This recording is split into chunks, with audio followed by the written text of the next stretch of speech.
Hello, everybody. Welcome back to episode 126 of the Podcana podcast. This week, we are joined by a very, very special guest. We have the DLC champion of Milwaukee, ladies and gentlemen, the one, the only, Mr. Frank Karsten. Even has the trophy there to prove it. Frank, it's an absolute honor and a privilege to have you on the podcast. The double trophy, even, man.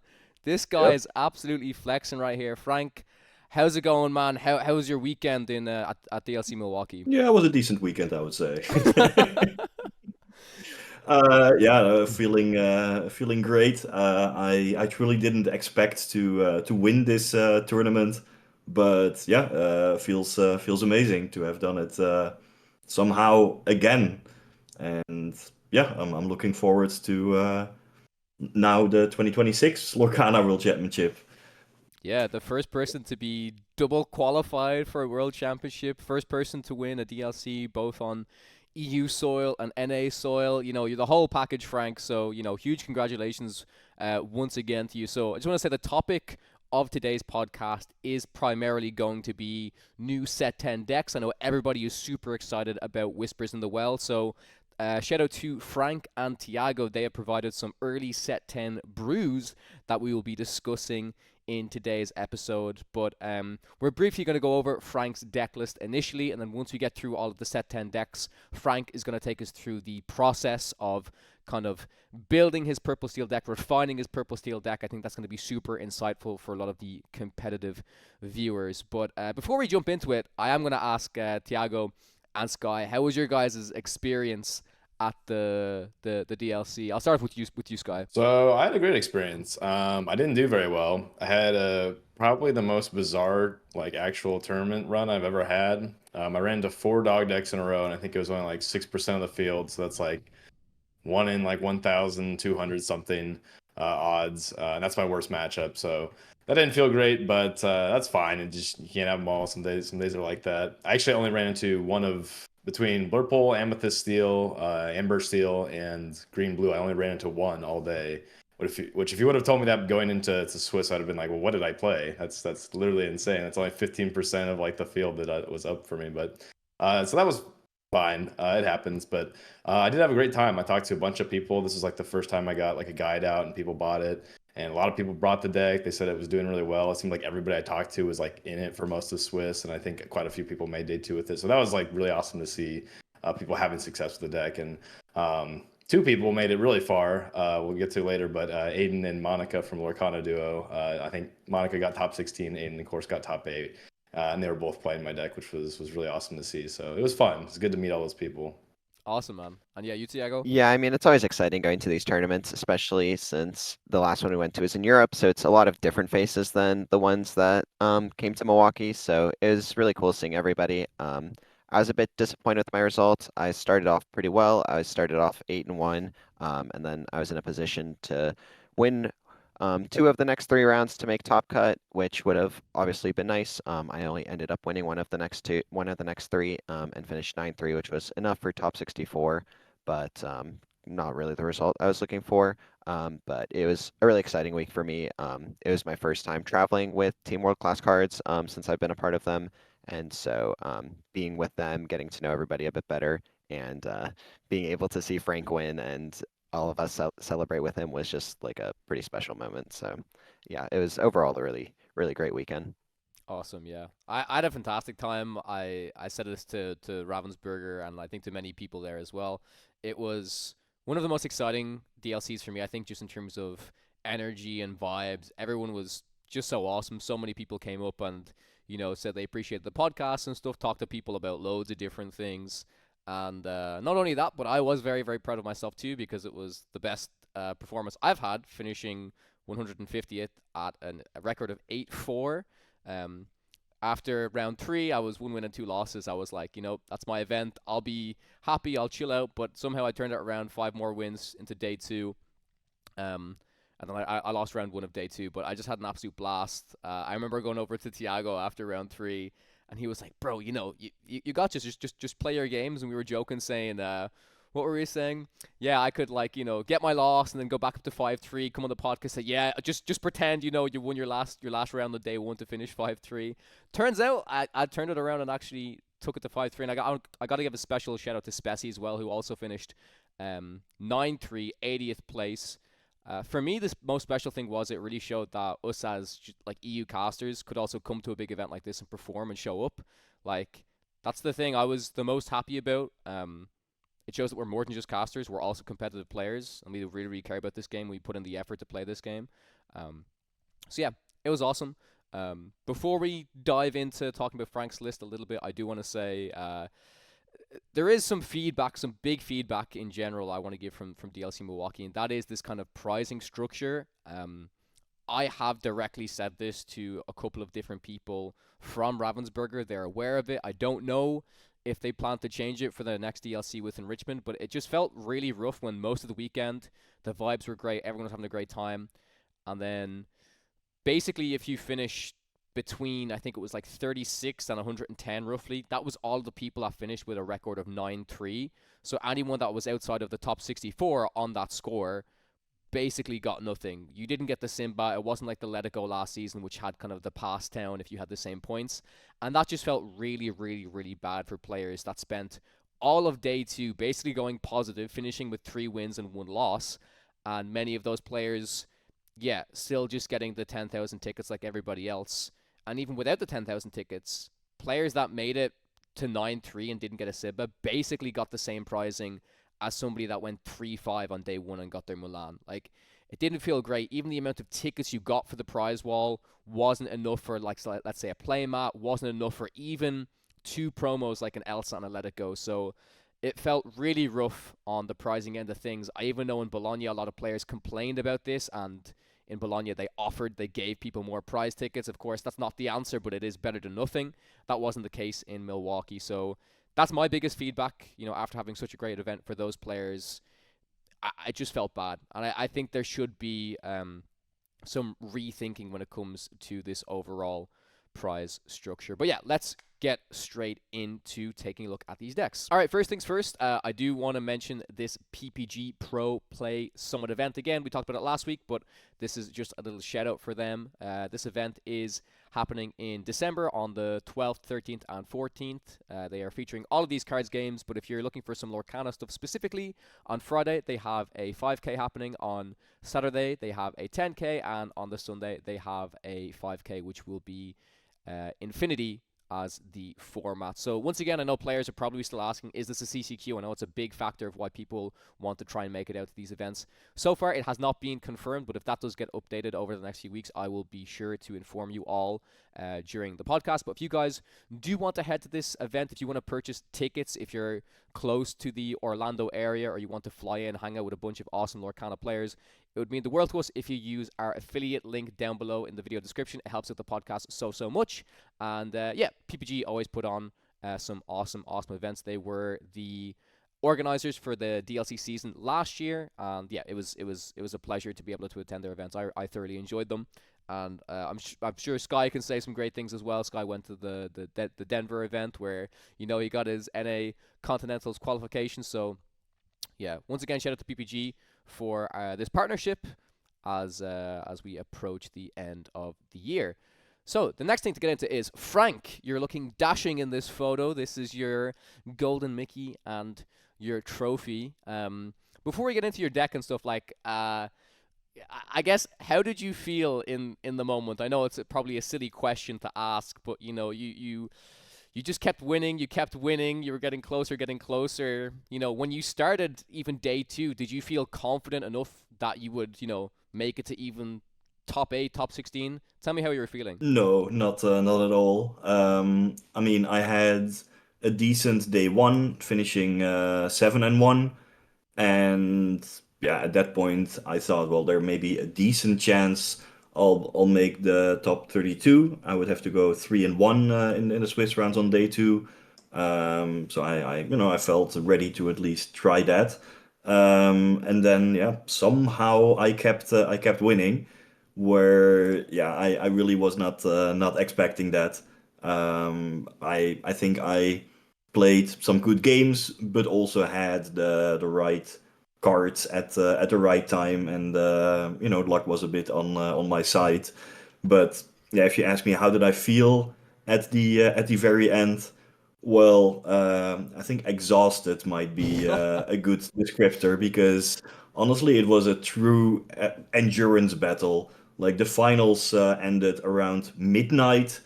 We had been playing for like 2 full days, and my brain was basically completely cooked after playing like so many tight and like complicated games. Yeah, I was pretty much just exhausted, but combining that with an overwhelming sense of pride, happiness, and accomplishment. And yeah, felt amazing. Also led to some challenges right away, because I was originally planning to write a recap article for Ravensburger for DisneyLorcana.com on Sunday. I was actually talking to the people there, saying, yeah, like once I'm out of contention, I'll just come there and look at the deck list and like start writing.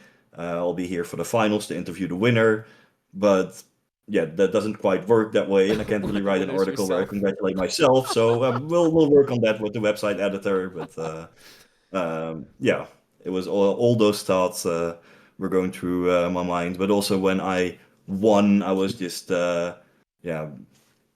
Um, yeah, assaulted is not the right word, but like the whole team world class cards like stormed the Stage, right? scene, Yeah. and we had like a big celebration together, and being able to share that moment with them made it all the more special for sure.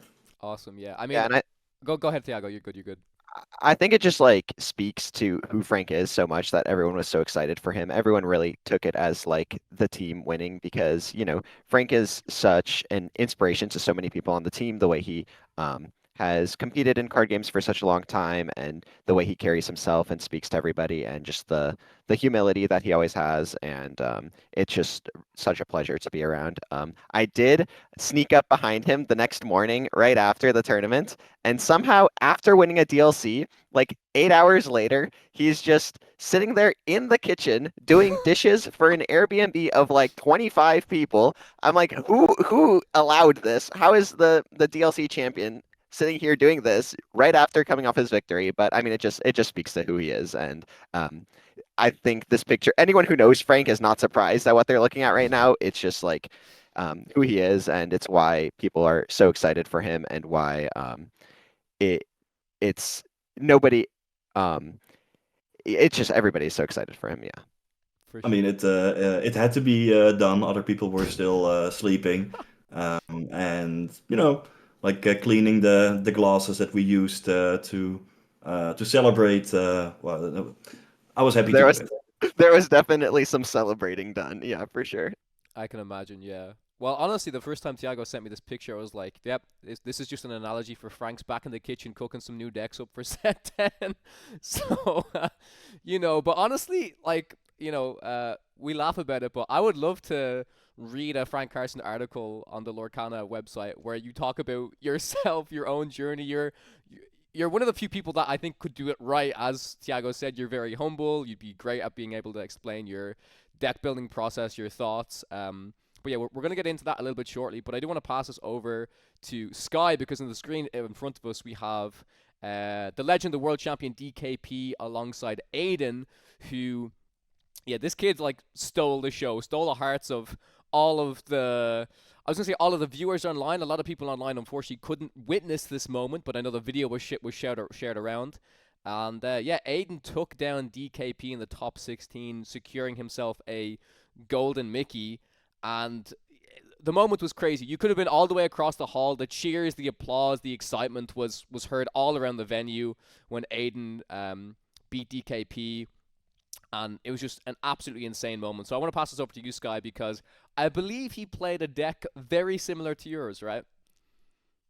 Yeah, he played the exact deck that I played, except it was one card swapped. He swapped one of the two costly lows for the three costly low that buffs guys, which is awesome. Like it's obviously I didn't do well, but it's great to see that other people had success with the deck and even got a Mickey with it. So it's fantastic. Yeah, the story is amazing. Like I had a little bit of extra lore with Aiden before this. We met at Gen Con.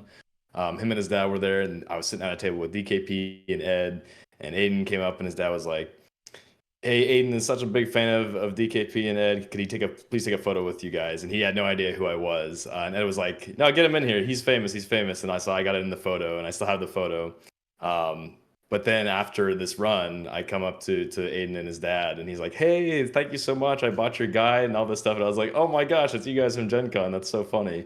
But yeah, big shout out to Aiden. He could amazing run. I think he almost like made top 4. It came down to like his top 8 match was against Dogs, and he had game on board, and I think it was just he top decked it under the sea the final turn to take it off. So incredible run. Like I would have loved to seen him take the whole thing, but obviously, Frank taking it's amazing as well. Like I think the one funny thing is that like Dogs was just taking down everybody's Amber Steel in Top Cut. I think Dan playing Dogs, all of his matches in Top Cut were against Amber Steel, and he's just taking them down one by one. I was like, man, come on, guys, we could have had some serious Amber Steel representation. But yeah, amazing run, awesome kid. Obviously, I talked to him a little bit afterwards, and he just has a great inclination for card games, and I think it sounds like he's going to keep going with it, and I'm sure he'll have a lot more success in the future. So shout outs to him. Good job. Yeah. Kid Yeah. is Let absolutely me correct. also Yep, go ahead. yeah, let me also share those congratulations. It just shows that Lorcana is a game for all ages, and I just hope it'll inspire more young kids to actually compete. And it shows that age doesn't matter. All that matters is the place you make at the table. And yeah, when you are beating the world champion, who then also said like you can't even fathom how good he was. Like Aiden played so fast and so precise and so well. He was like truly genuinely really impressed. And yeah, that is just an amazing story. And I look forward to seeing how Aiden will do, for example, at the NA Continentals next year. I'm ready for to face him in the finals. I can't wait to see it, Frank. Yeah, I want to just briefly say, unfortunately, I didn't get an opportunity to come up to Aiden and speak to him, but I have a feeling I have a feeling he might know who I am because during one of his games, I gave him a wave and he waved back, and I was like, yeah. So if Aiden, and to Aiden's parents as well, if you ever want to have him on the podcast, it would be an absolute pleasure.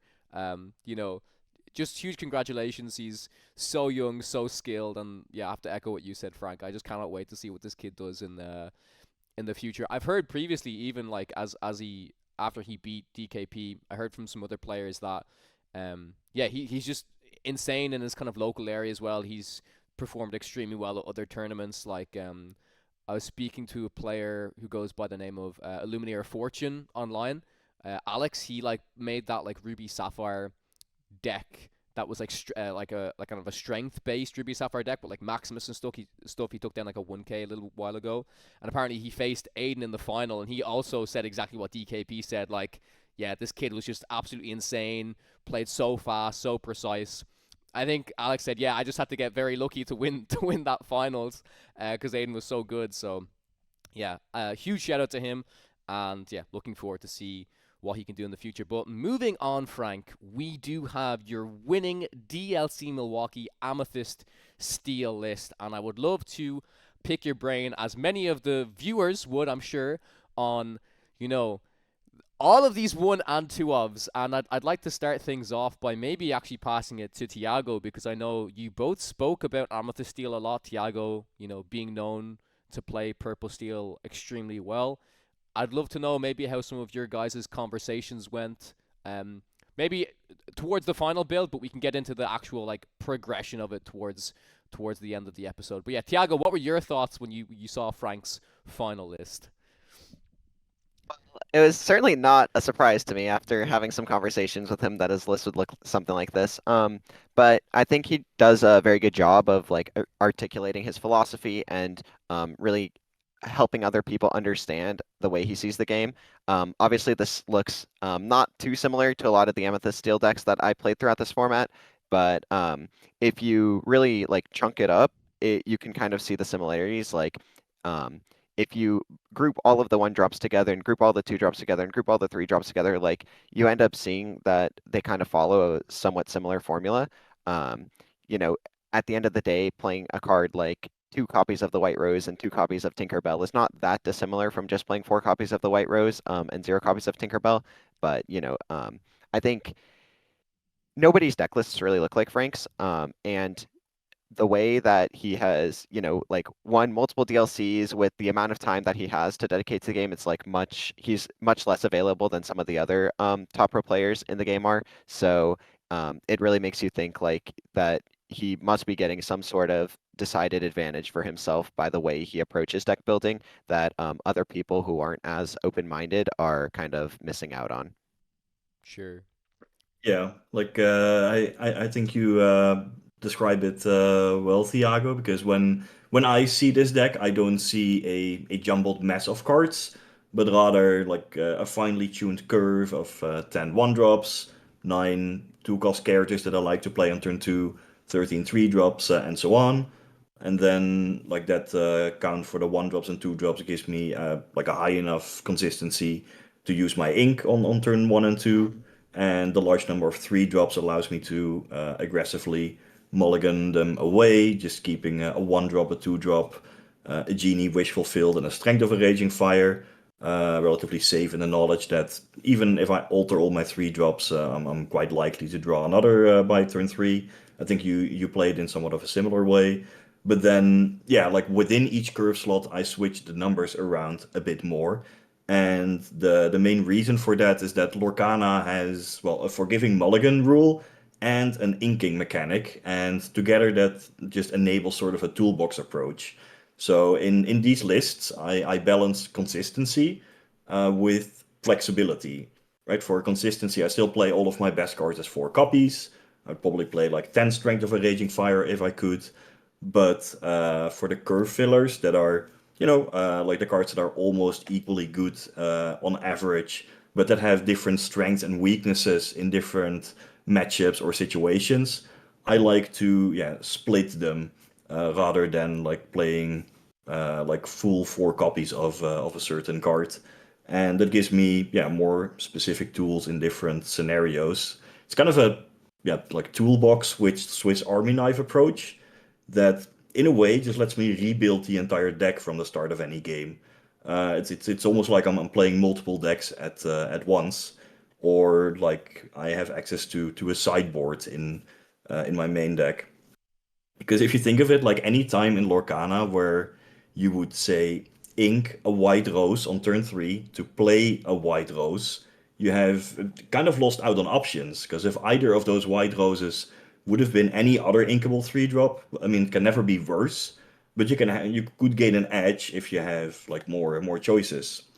Um, and yeah, like sometimes some weird numbers can arise when I want to hit like certain amounts of cards with a specific role or like curve slots, for example. And I think this was also what you suggested, like have like 5 actions versus Iago with Vanish. That's how you end up with like 1 hypnotic strength.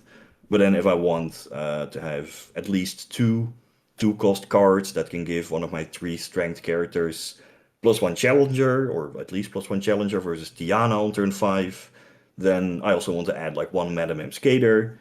And just having like a bunch of those sort of axioms, the list fell into shape. But in the end, the inking system, I think, is the most unique aspect of Lorcana.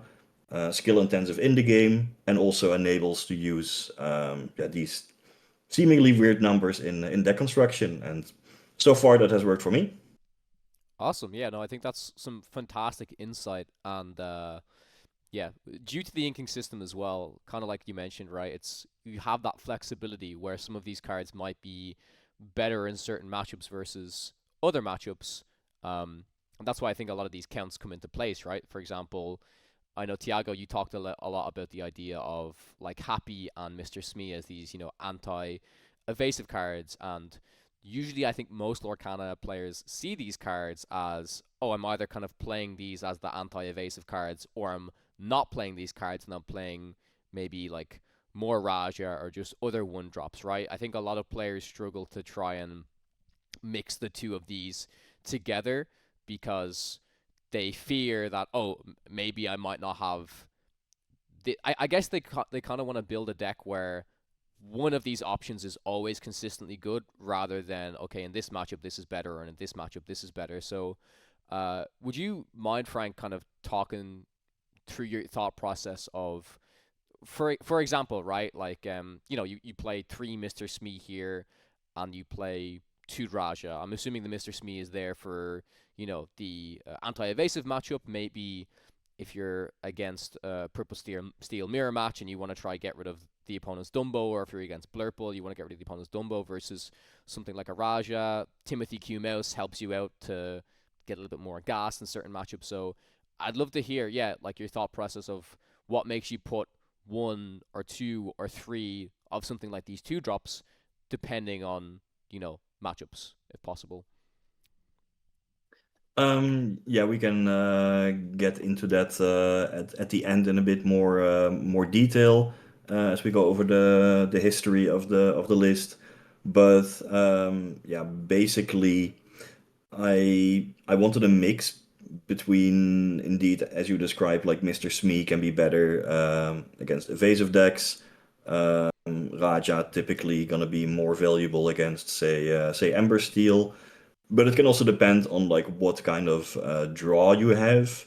For example, if you have a draw where you see, well, on turn 5, I'm likely going to, let's say, play a Dumbo and have an ink left over, then you might rather have the Mr. Smee on turn 2, because, well, that leads into the likely turn 5 play. And that's how like every game and hand situation is different. And yeah, based on both matchups and then that kind of synergy with Dumbo, I had a slight preference for the Mr. Smee, but yeah, I guess it's also because like Calhoun sort of takes a role similar to Raja against Ember Steel, and the Mr. Smee potentially does something completely different. So yeah, that gives me some more options. It's basically I had like 5 of these 2 drops left over after putting all the others in, and then slightly favoring Mr. Smee. That's how you end up with like a 3-2 split. Yeah. Sure, makes perfect sense. Yeah.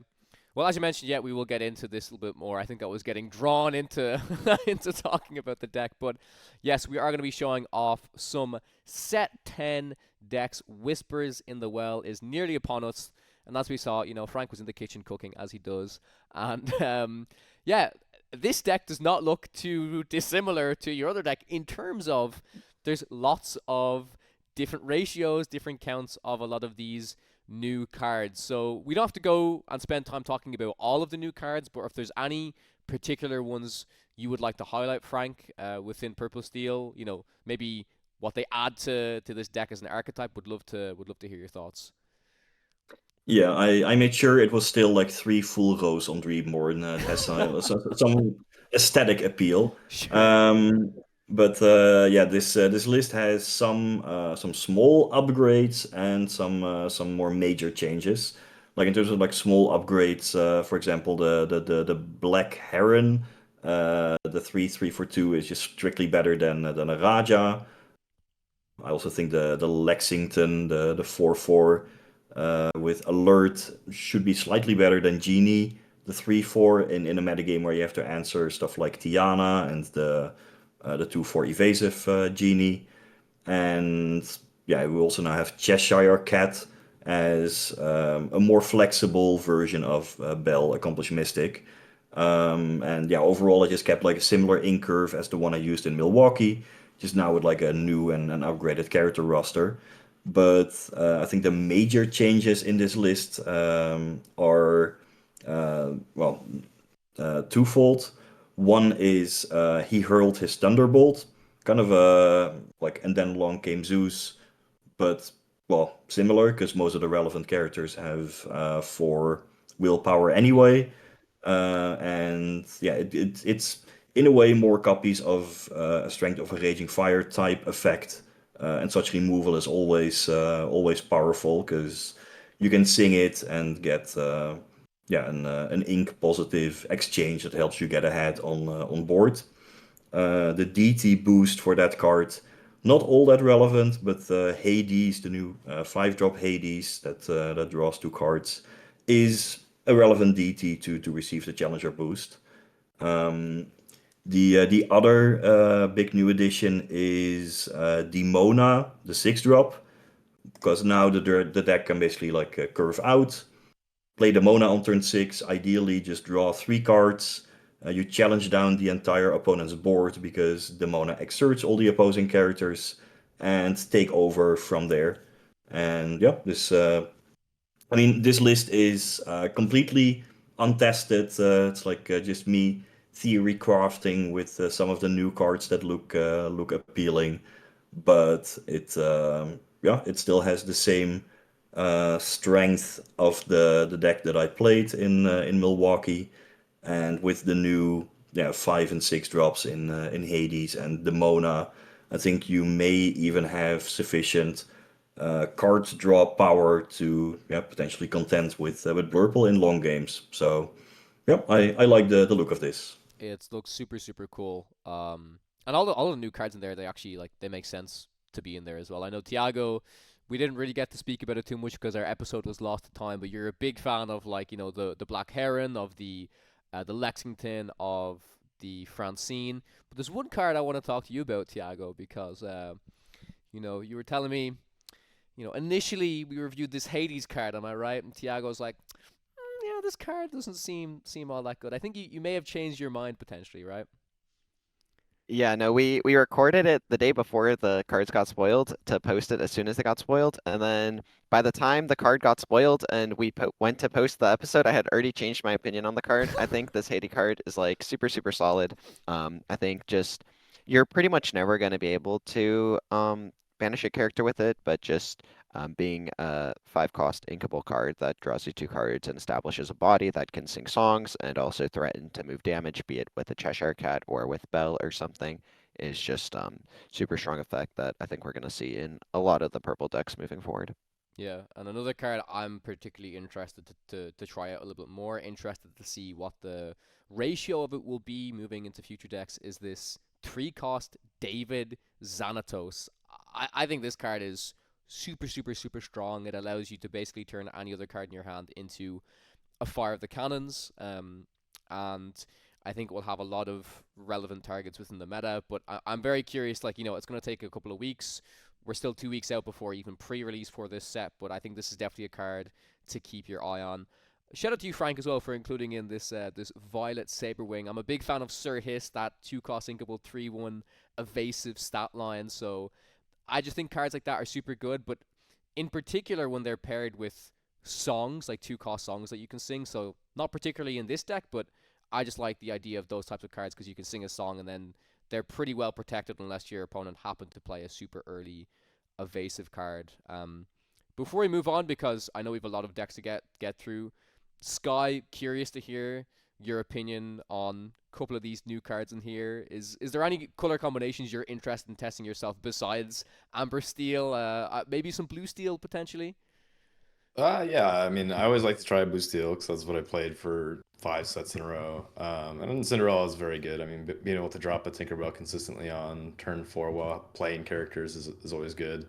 Also, yeah, green or Amber Sapphire I think has a lot of potential, like having Tiana, and now we have what's it called?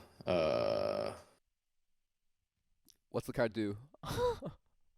Sorry, Cinderella. What am I talking about? Cinderella is now another big discount for Aurora is just crazy. I mean, dropping that a turn early can be definitely lead into some cool stuff. So I'm excited to try both those. But yeah, one card I like the idea of in this list looking at is the Cheshire Cat. So there's no copies of Belle, so you've obviously decided that this card is better than Belle. I think I agree with that. I think like just choosing the effect and like potentially doing more than one trigger is very powerful, as well as it being less than 5. Three is way less, even though you have to pay 2 for the boost. Like I said, you don't have to do it right away, so just threatening it is pretty cool. That is definitely a card that I think I will be afraid of for sure, because I'm already afraid of Bell. It's like the card that I find myself the most being like, between that and Elsa, like, please don't have Bell. It just ruins my day. So just knowing that you could potentially do multiple activations of that is very scary, as well as like Demona. Demona seems very scary as well in this, and it'll be interesting because I mean, it is 6, like that's a lot. This is a deck that's like can get to 6, like, most games, but it's still like a fairly low to the ground deck that wants to play on curves. So I'll be curious to see how many lists end up playing like very heavy Demona. For sure. Looks cool. Yep. Moving on to the next list, we have Thiago's version of Purple Steel. So would love for you to guide us through this. It actually looks very much like Frank Shell, but maybe without all of the 1 and 2 ofs. So would you say it's something similar in general, Thiago? I think they're super similar. I think both of us had a lot of the similar ideas where you just want to take advantage of some of these new well-statted cards that we've been offered, as well as moving towards this. He hurled his Thunderbolt card, which didn't really fit that well in the previous shell, just because like your singers for it were cards like Yzma and Genie, and like you kind of have to change a little bit the identity of the deck to fit something like that. But given that we're now having to play cards like Hades and Demona, we can go less into the docks, and we have a lot of card draw anyways. So I'll be honest, I ended up playing like 9 hours of this deck yesterday with some of my teammates, and it's not the same. It plays sort of a different style than the previous Purple Steel, like, and a lot of the things that made the previous Purple Steel so enticing to play kind of aren't present in this version. I think in this version, now that you have Demona, like, and you're not playing into the docks, you're really focused on just literally playing a single card a turn until you have 6 ink and never turning your guy sideways and maintaining your board for Strength of Raging Fire. And then instead of having these extremely sophisticated board states that are very difficult to navigate through between turns 5 and 9, like the old version of the deck did, it gets super simplified down by you just dropping a Demona on turn 6 and then the game kind of exploding from there. So I have not been enjoying it as much as some of the previous versions, but it's definitely doing a lot of powerful things. I think it seems like some of the blue steel lists that people are coming up with can be a bit tricky for this deck to deal with, but I think a lot of the decks that it struggled with in the previous meta, like Blurple, have a lot less game into it because of some of the new cards that we've been given access to.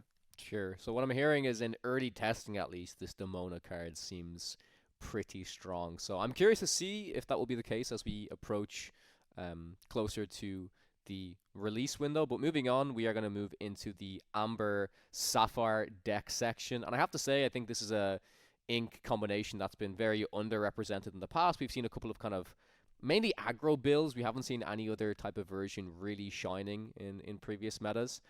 And I personally think there's a lot of different ways you can take Amber Sapphire now. Not sure how good each of them will be, but for me, at least, for my initial opinion, I think one of the directions is kind of a version that we can see in front of us from Frank, which is really trying to utilize this powerful new Daisy Duck shift line.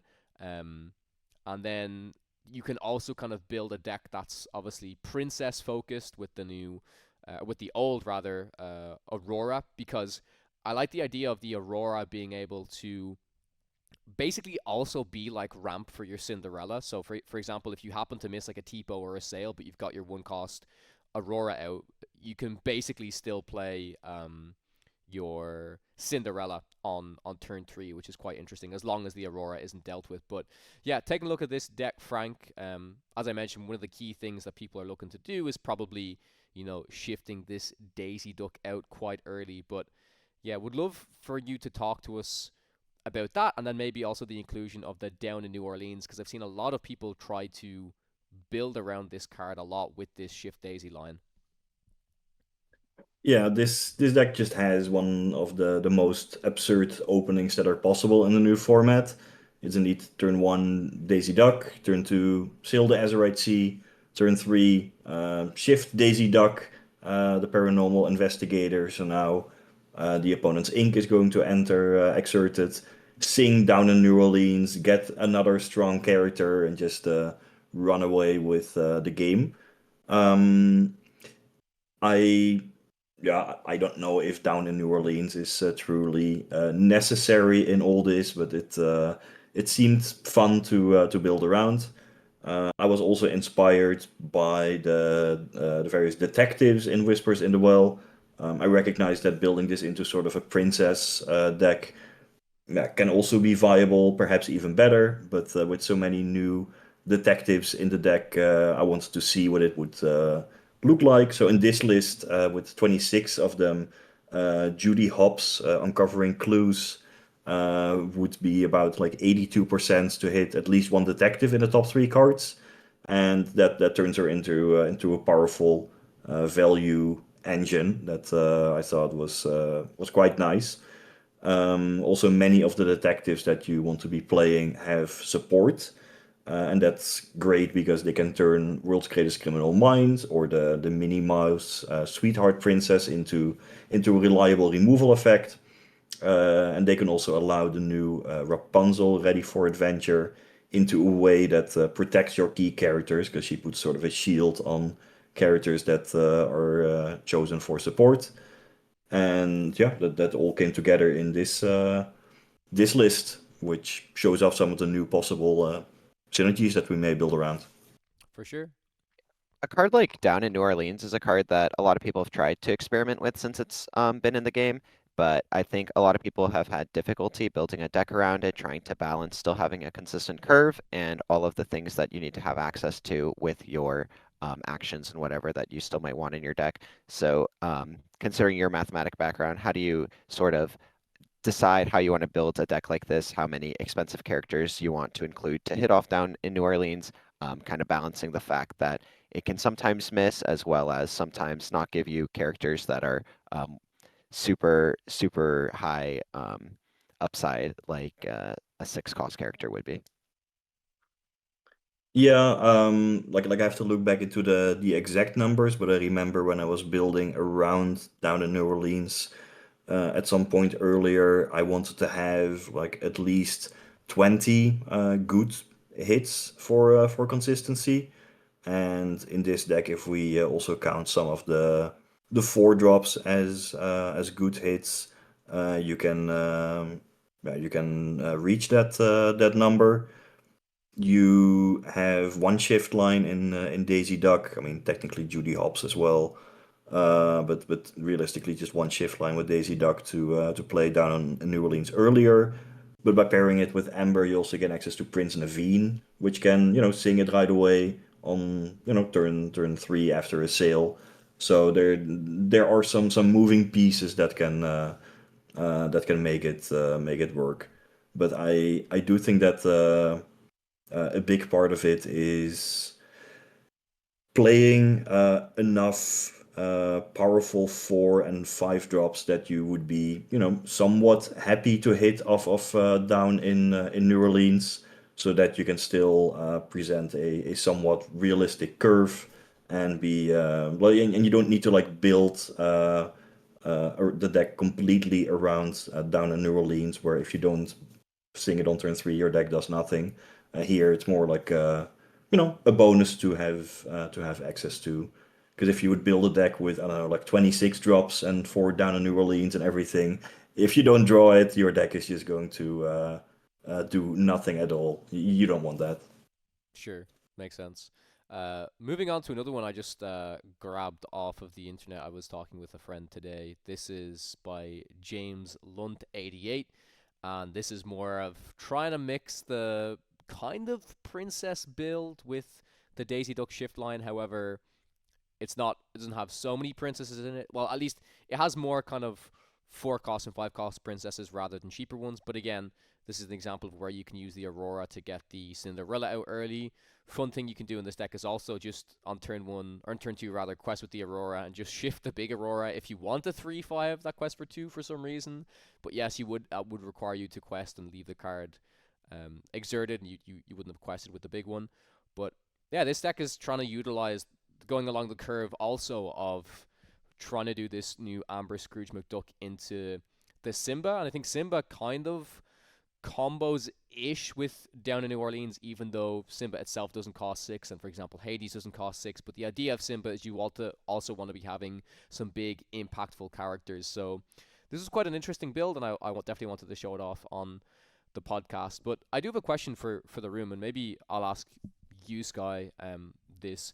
There's an Amber Sapphire Duel Link card that I think is, in theory, it seems pretty good, but I don't know how good it is if it's a card that you want to be running in most Amber Sapphire decks. It's Restoring the Heart, right? So it's like a 1-cost sinkable card that you restore 3 to a character and you draw a card. Like, is there so much value in a card like that as basically a 1-cost that replaces itself, heals something up, or do you need some more, I don't know, like healing synergy or something for a card like that to be played in a lot of these decks, do you think? Yeah, I don't really see too much potential with something like that. There is, I mean, the one thing I do see is there's a lot of high toughness characters here, so like there's certainly situations where you could swing, and healing is pretty good.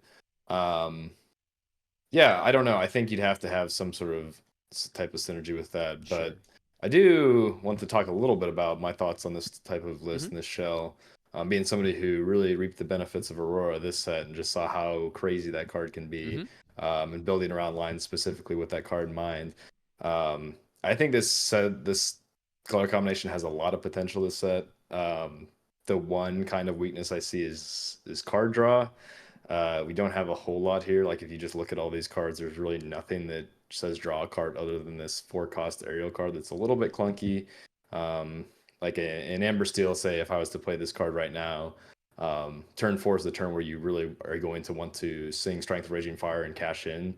And obviously you can't draw a card if you do that, but it's typically not going to be worth, because then you also have Dock, and if you just sing a Strength and play Dock the following turn, you don't need that card. So it's kind of a card that's a little bit clunky to get working, but maybe in this shell it's a little bit better. I don't particularly like this list entirely, but obviously it's just very experimental. Like all is found, I don't think is something that's necessarily needed. Maybe Down in New Orleans is the sauce, but I don't think it's like for sure needed. Like 3 cards is just not many at all, and like that's a big problem with mine. Is like you're not always going to hit like your ideal, even if it's a 6-cost, it might not be super impactful. But yeah, I think Aurora is like crazy. I looked at all the princesses or all the targets for Aurora last set when I first started playing her, and this Minnie Mouse was like one of the few interesting things, and it made me almost want to try like a mid-range version of Amber Steel, because it's like so cool to just be able to play this and then threaten to pick something off with its ability. So I think that is super cool. It lines up some good curves. Obviously, Cinderella being able to play on turn 3 is super powerful. Yeah, I think the shell of having like these two type of cards and stuff like For Overworld's Greatest Criminal Mind and threatening that as your removal seems very, very viable. But like I said, I think the draw engine might be a little bit not there, but the characters are so good quality that maybe it's fine to just curve out with this type of stuff.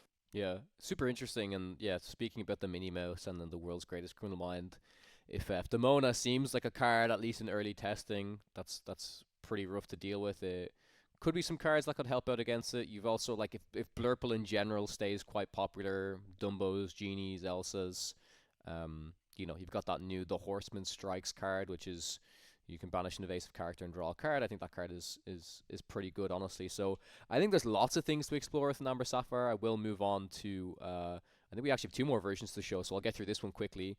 This is like a princess ramp control deck. I have to say, I'm not the biggest fan of trying to slot the Tamatoa in here and then also the Bell just with these 2 items. We have like the Ink Runner, that's basically like a worse popsicle, and I can see why the recovered page is in here because it combos pretty well with the Simba and the aerial. But I do like this Might Solve a Mystery card. I think this is quite interesting. Helps out a little bit with the lack of card draw, as you said, Sky. So it's look at the top 4 cards of your deck. You may reveal up to 1 character card, up to 1 item card, and put them into your hand. Put the rest on the bottom of your deck in any order. So I think that is quite an efficient song card to help you out with some card draw. But I think there are some Makes things. me want to play it in Infinity. I mean, for Blue Steel Infinity, it's a character and an item, like almost always. So that's kind of crazy. And you can Yep. sing it with a 4-cost, which is super important. So I think it's a solid card.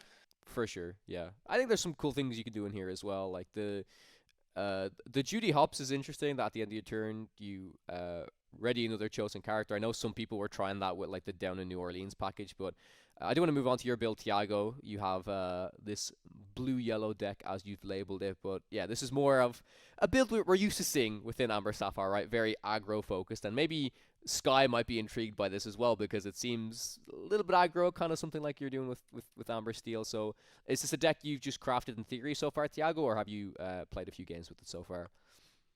Yeah, only very, very few games, maybe like 3 or 4, Mm-hmm. but I think it's really taking the most aggressive shell you could possibly make in this format. It's like I would say almost the most similar to like yellow purple hyper aggro decks Mm-hmm. in the past. It's trying to utilize the Aurora and Daisy Duck to give you very aggressive lines into like your Tiana or Alice, as well as utilizing this new card Fergus McDuck, which gives one of your characters ward until the start of your next turn. So you're able to play a Tiana out early and then give her ward until the start of your next turn, as well as just being a super solid card, like we've seen aggressive decks in the past playing Prince Philip, which is a 3 mana 3/2 quest for 2 with ward, and this card is essentially that because he's allowed to choose himself, except he also has the additional upside of being able to choose something like Tiana and completely snowball the game. Of course, a card like Alice also pairs really well with Tiana, making Tiana untargetable by actions and forcing the opponents to have 4 attack characters and pay ink to get rid of her. Alice also pairs well with Sven, while being able to quest, give something ward, and then ready herself up so that she's able to guarantee another huge chunk of floor the next turn. And one of the new tools we got is this 2-cost Rapunzel, who is a 2-cost 1/2 that quests for 1 with support, and whenever one of your characters is chosen for support until the start of your next turn, the next time they would be dealt damage, they take no damage instead. So it's another thing that kind of fits in this package of trying to use your Alice and Tiana and bodyguards to really snowball the game and make sure your opponent is not able to interact with your high questing characters super efficiently. And if they're having to play slightly inefficiently, then your low cost, high questing bodies are able to really punish them very hard. You know what this deck would need to make it definitely like, well, this is clearly a playable aggro deck right now, right? But if somehow you had an Amber or a Sapphire dock already, that would help. But then also, if you still had Rapunzel from set one, like it just needs a bit more card draw, right? Because yes, maybe you can get a pretty good curve and get out there and just start aggressively questing, but add something like a 4-cost Rapunzel into this, it's just really going to help out with a little bit of extra card draw potentially. So that's again my initial impression of you're probably going to lack card draw, probably going to lack fuel if they're able to remove a few of your targets, but maybe you can high roll so strongly at the start, shift the bodyguard, protect your cards that you kind of just taking over the game anyways. But it's like your traditional aggro deck, right? I think the biggest problem is like you don't have a card like Strength of Raging Fire to be able to deal with the cards that they have to efficiently answer you super well. I think the card draw problem doesn't end up mattering too much because your deck's really built around snowballing these effects like Tiana and Alice, which alone give you like these gigantic amounts of lore, so that even when you're top decking these random like a single card that quests for 2, it ends up being enough to put you over the line. But Sure. I would say that a deck like this really, really struggles on the draw, just like some of the other very, very linear aggro decks we've seen in the past. Makes sense, yeah. Yeah, I feel somewhat similarly that you are really missing the strength of a Raging Fire in a deck like this. Um, Maybe you can incorporate like World's Greatest Criminal Mind because you do have some support, but that might require like some different card choices. I also wanted to quickly put in a comment on Might Solve a Mystery. I am not really a believer in that card, unfortunately, because like in a deck with 8 items, you are like only around like 45% to hit an item, and then the card doesn't really pull its weight. I'm afraid. Cool. No, that's good. Glad you came in there with some math, Frank, so people know you should definitely be running more than 8 items if you want to get some good use out of the card for sure. All right, let's take a look at your Amber Emerald deck, Frank. This is, again, traditional Frank Karsten deck full of very many interesting cards, but the coolest thing I think you have in here, honestly, is like one thing I want to point out that a lot of people have been excited to talk about, or maybe not so excited to talk about, is this new kind of 3-card board wipe combo with the 3-cost Prince Philip, the 9-cost Prince Philip, and the malicious, mean, and scary. Not only do you have that, you also have the Under the Sea as kind of another board wipe. You've got Circle of Life to cheat out a lot of these powerful cards like the Surfer's Stitch, like Malicious, Mean, and Scary. This actually reminds me of a deck I was cooking with Moyen at a stage before, I want to say it was before Bologna. He was inspired by Lucas Kaupa, who played a Circle of Life Amber Emerald deck that had like the 8-cost Chippendale and Surfer Stitches and stuff, where the 8-cost Chippendale, for those of you who don't know, is whenever you ink a card, you can get a character card back from your discard.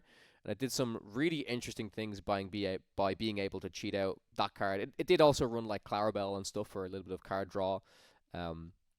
But yeah, it had Plutos in the deck. Pluto is basically like Ramp, except it's just character focused Ramp, which works really, really well in a deck like this. So it reminds me the most of that deck that I tested, and it definitely seemed very powerful.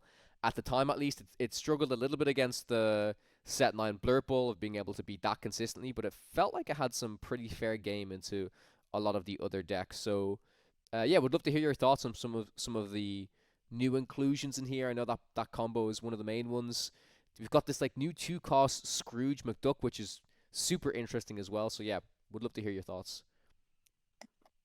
Yeah, I had actually played some games with a deck like this way back when Fabled was released, and I liked the way it played, put up some decent results. Ultimately, just yeah, not enough.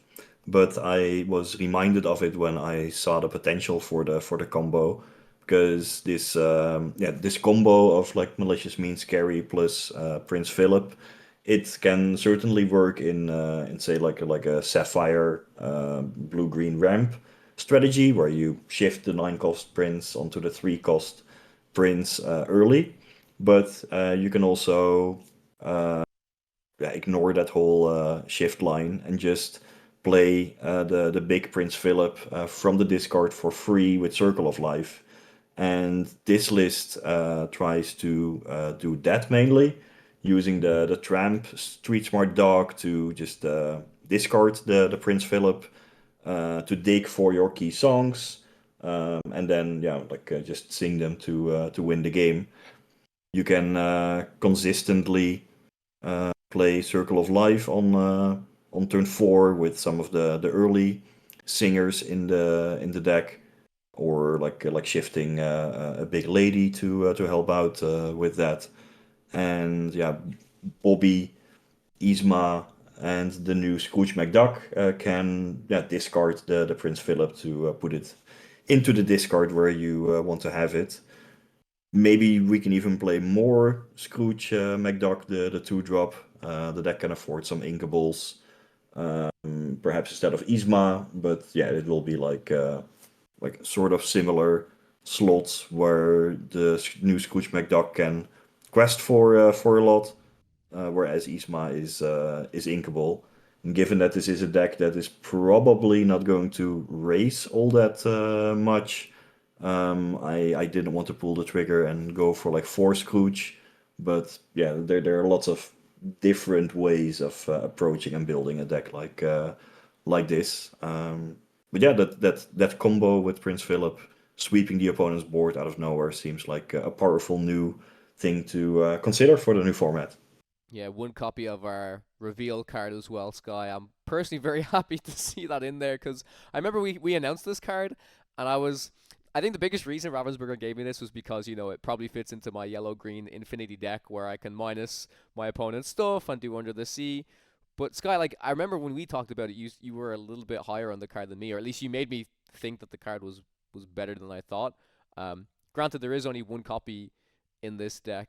But yeah, have you played like I wouldn't say this is the dogs package, but any type of Circle of Life deck before? Is this kind of unexplored territory for you? No, I haven't. I have not explored any Circle of Life decks. I think the dogs deck is good enough up until this point without it, to where it doesn't really need anything like that. It's got plenty of value in what you're trying to do. But maybe this set that changes. Like obviously this goes for the Prince Philip package, and that's probably why our reveal card wasn't super included, because it's not all in on the Under the Sea. There's Yep. more so like a Prince Philip like reanimate strategy, and obviously you don't care about their strength. But yeah, I think our card is good. Like if it's doesn't have this package and you're just playing all in Under the Sea, I think that's like the premier way to shrink something and at least take out one more thing with Under the Sea. The one card that I think is interesting here that I actually really like is the Scrooge McDuck. I know you talked about a little bit about it, Frank, but this card is like such a cool aggro piece for me because I think it can almost allow like just certain aggro decks to just be like pure aggro, and then like having like one or two extra draws off of the Scrooge is like could be very insane. Like essentially it reads like every other turn, if they don't deal with it, it draws you a card. And the main problem that why it's not super crazy is because obviously they can just challenge other things that you're questing with, because you want to be questing with everything else, so they can kind of play around it. But I think there's like enough stuff like Curse Merfolk that kind of incentivizes not hitting that to where it could be like very good. I think just playing a deck that like cashed in on Lilo this set with Amber Steel showed me that, you know, if you play it correctly on the right turn, it essentially just reads draw a card, right? If I have a Tiana on turn 3 and it's sideways, on turn 4 I can play around, you know, double spelling with something else in my hand plus activating the Lilo, and it essentially just reads draw a card. And one extra card in an aggressive start can be like the difference maker between, you know, closing out a game and not, especially if you're going first because you just have that one less card. But yeah, I think that card is very cool, and I'm excited to see if anybody actually like builds like an emerald aggressive deck with 4 of those. Sure. Yep. All right, moving on to the next deck. We're into the Ruby Steel territory. I'm glad to see a Ruby deck on here, and so far having a look, it does seem like a couple of the new Ruby cards have made it in here. Probably the best ones, for example, this Tinkerbell, this Diablo, because I will say, any of the Ruby fans out there might be, you know, a bit disappointed in me for saying this. I think Ruby got some good stuff, but I personally don't feel like I got good enough stuff to really make an impact this set. It's a very early hot take from me, but I think it might have needed something a little bit more to really take it over the edge. But I'm sure there are a lot of Ruby Steel lovers out there that are very happy to see Frank building a deck like this. And yeah, many 1 and 2 ofs in here, some exciting cards. Personally, seeing a 1 of Maui Shark, some people might be like, that's very, very interesting. But I think in general, Maui Half Shark, if it was to ever really come back into the meta, if you're playing any sort of Amber deck, now suddenly Amber players have 2 really good answers into it. They have obviously World's Greatest Criminal Mind, and if it comes into a deck where there's at least some type of evasive decks within the meta, I think the Horseman Strikes just absolutely destroys Maui Half Shark. So I feel like unless you're playing the Half Shark and somehow giving it Rush to get like a value from it immediately, I don't know how much of the card we're gonna see within the meta personally. But yeah, would love to hear your brief summary of the deck, Frank. And have you played any Ruby Steel before, kind of theory crafting this? I probably played like a game or 2 with like a Ruby Steel Powerline deck after Fabled was released, but felt it ultimately was not strong enough. But now that we have He Hurled His Thunderbolt in there as another powerful song, even along with some cheap deities to gain the boost, like Hermes, Harried Messenger, 3/3 Rush in Ruby for 3. Yeah, we can have a deck with like 18 powerful songs, and then Powerline may actually become like a sweet enough build around. I can see your concerns with Maui Half Shark, and I have just updated the list by just cutting it and adding another Goliath as a 6 drop. Yeah, I'm easily swayed by good arguments. Sure. Because this deck is also trying to show off like the gargoyles and all the impressive like new vanilla stat lines in set 10, and in particular the Goliath 5/5 for 4 that gives you additional lore when any of your gargoyles are challenging. yeah, you have the Lexington, which we already saw in the purple steel deck, a few others. There's certainly some potential in there, and along with other powerful new Ruby characters like the 3/1 Tinkerbell for one, also perfect for setting up like Tinkerbell shift lines. But yeah, just a one drop that can easily trade up for a 2 drop or a 3 drop, just like Captain Hook, but questing in the process. Yeah, Ruby did gain some relevant new cards. Is it gonna be enough? Yeah, I don't know, but it's certainly worth building around. And I think a list like this with a bunch of songs, like removal songs, is a good fit for all the gargoyles because you do need to get your hand, like empty your hand quickly, get down to below 3 cards in the mid game, and singing is one of the best ways to do that. So those were some of the ideas going into yeah, building this particular deck. Sky, I want to ask, are you happy that a certain gargoyle isn't in this deck? I know we talked about what's his name? Bronx, like the 3 cost Bronx, 6 my for. boy. Yeah. I mean, I don't think you need him in this style of deck at all. Like, it's a power line shift deck, Yeah. so it probably is not super necessary. But I am sad to not see him in here. I do like the idea of this deck. Like, if you ever played against the power line, like the red blue power line deck this last set, its main problem was that like there was just no good payoff like removal options. Like the best thing you had was Beak King. So um, obviously in a format where everybody's curving off like 1, 2, 3, 4, they're probably just losing a 1 cost or a 2 cost at worst. That's not great. I think Zeus, or Zeus Junior as I call it, has a great upgrade to this deck. I don't think it really makes it good enough, but just having a solid removal option that's targeted onto a G or 4 or 5 costs is great. Then also Beyond the Horizon is like the big payoff, right? If you shift into a power line, you sing a Zeus Junior or something, you hit a Beyond the Horizon to refill. That's really big. Um, I would be curious to see how Lilo could potentially fit into one of these decks. I know like just from playing against the power line deck, Lilo is the one way where they could just absolutely go crazy. I could see Beyond the Horizon with Lilo being maybe good enough to kind of cash in on that. You'd probably have to play the 2 cost action, the Hercules, where it's like free or something, to get that third action to trigger Lilo. But Lilo can actually be like very scary in this style of deck. So if that could potentially work, I feel like if this deck is a thing, like the power line stuff, it has to include Lilo to be strong enough, because I don't think it's quite strong enough what you're doing without something like that. Yeah, Super. I could see that. Looking over the 5 drops, I actually see like another decent option, the Headless Horseman. That's a new set 10 card that Yeah, Lilo like Headless Horseman, dude, get going with the flinging the 3 damage. yeah, a lot of sweet options to consider. For sure. All right. Yeah, definitely a cool deck. Thiago, take us away with your version of Ruby Steel here. Yeah, so this one is a bit different from Frank's in the sense that it's not tucking into the Powerline song package. This one instead is utilizing the overstated gargoyles in combination with Strength of Raging Fire, and he hurled his Thunderbolts to empty our hand very efficiently and kind of snowball the board state in a way that our opponent can't deal with super well, especially considering that our characters are super overstated. So if we're able to take out their biggest character while developing characters that on average are bigger than the ones that they're developing, we can kind of create these board states that are really tricky for our opponents to navigate. Um, our deck is a ton of new cards, but really what we're trying to do is classic like curve out deck into dock. We also have the new 6 cost Goliath, which at the end of every single turn puts the player whose turn it is down to 2 cards, be it drawing 2 cards if they have 0 cards in hand, or discarding cards until they have 2 cards in hand.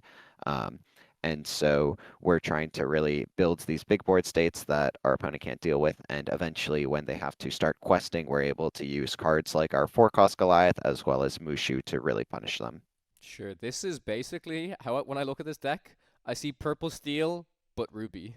This is like the style, at least a lot of the core of how I feel like you've built this deck to an extent. Would I be Yeah. wrong in saying that?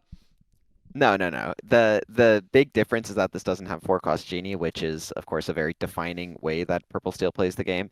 But I think you can kind of build these sort of decks with the Mare Wind Dancer because it sings He Hurls His Thunderbolt so well. It's kind of like how at the end of the previous format, actually really starting in set 6 when Genie got printed, we started seeing people moving towards rabbits or genies, and it was less frequent that we would see them both in combination just because the style that rabbit played was much more conducive to the way that you would want a deck playing, and then along came Zeus to play. So we kind of saw purple steel decks either using their uninkable slots on genies and docks or rabbits and Zeuses. This deck doesn't have as good ways to draw cards as a deck with friends on the other side and rabbits and snakes and foxes and stuff, but it's less important because we're getting sort of value from not having cards in our hand with these stat lines that the Stone by Day cards provide us. But being able to add the 6-cost Goliath in to kind of keep our hand flowing and keep overwhelming our opponent is potentially a big help for a kind of deck like this. Sure. Yeah. Looks super interesting. All right. Sticking with you, Yeah, Thiago. I'll go on, Frank, if you want to have some words about the deck. yeah, well, I was just like comparing this deck to Purple Steel and imagining the matchup between Demona on 6 versus Goliath on 6, which is certainly going to be very interesting because Demona would give the Gargoyle player like 3 cards in hand, but then the Goliath kind of protects you from that because like both players have to discard down to 2 cards, allowing you to ready all your Gargoyles. That's certainly going to be an interesting counterplay between those decks in the new format. And obviously the designers knew about Yeah. all that, but I should give them a compliment on designing those cards in a way that will surely lead to some interesting gameplay and sequencing decisions. Yeah. Super Yeah, flavor. the I'm looking Demona. forward to this new format.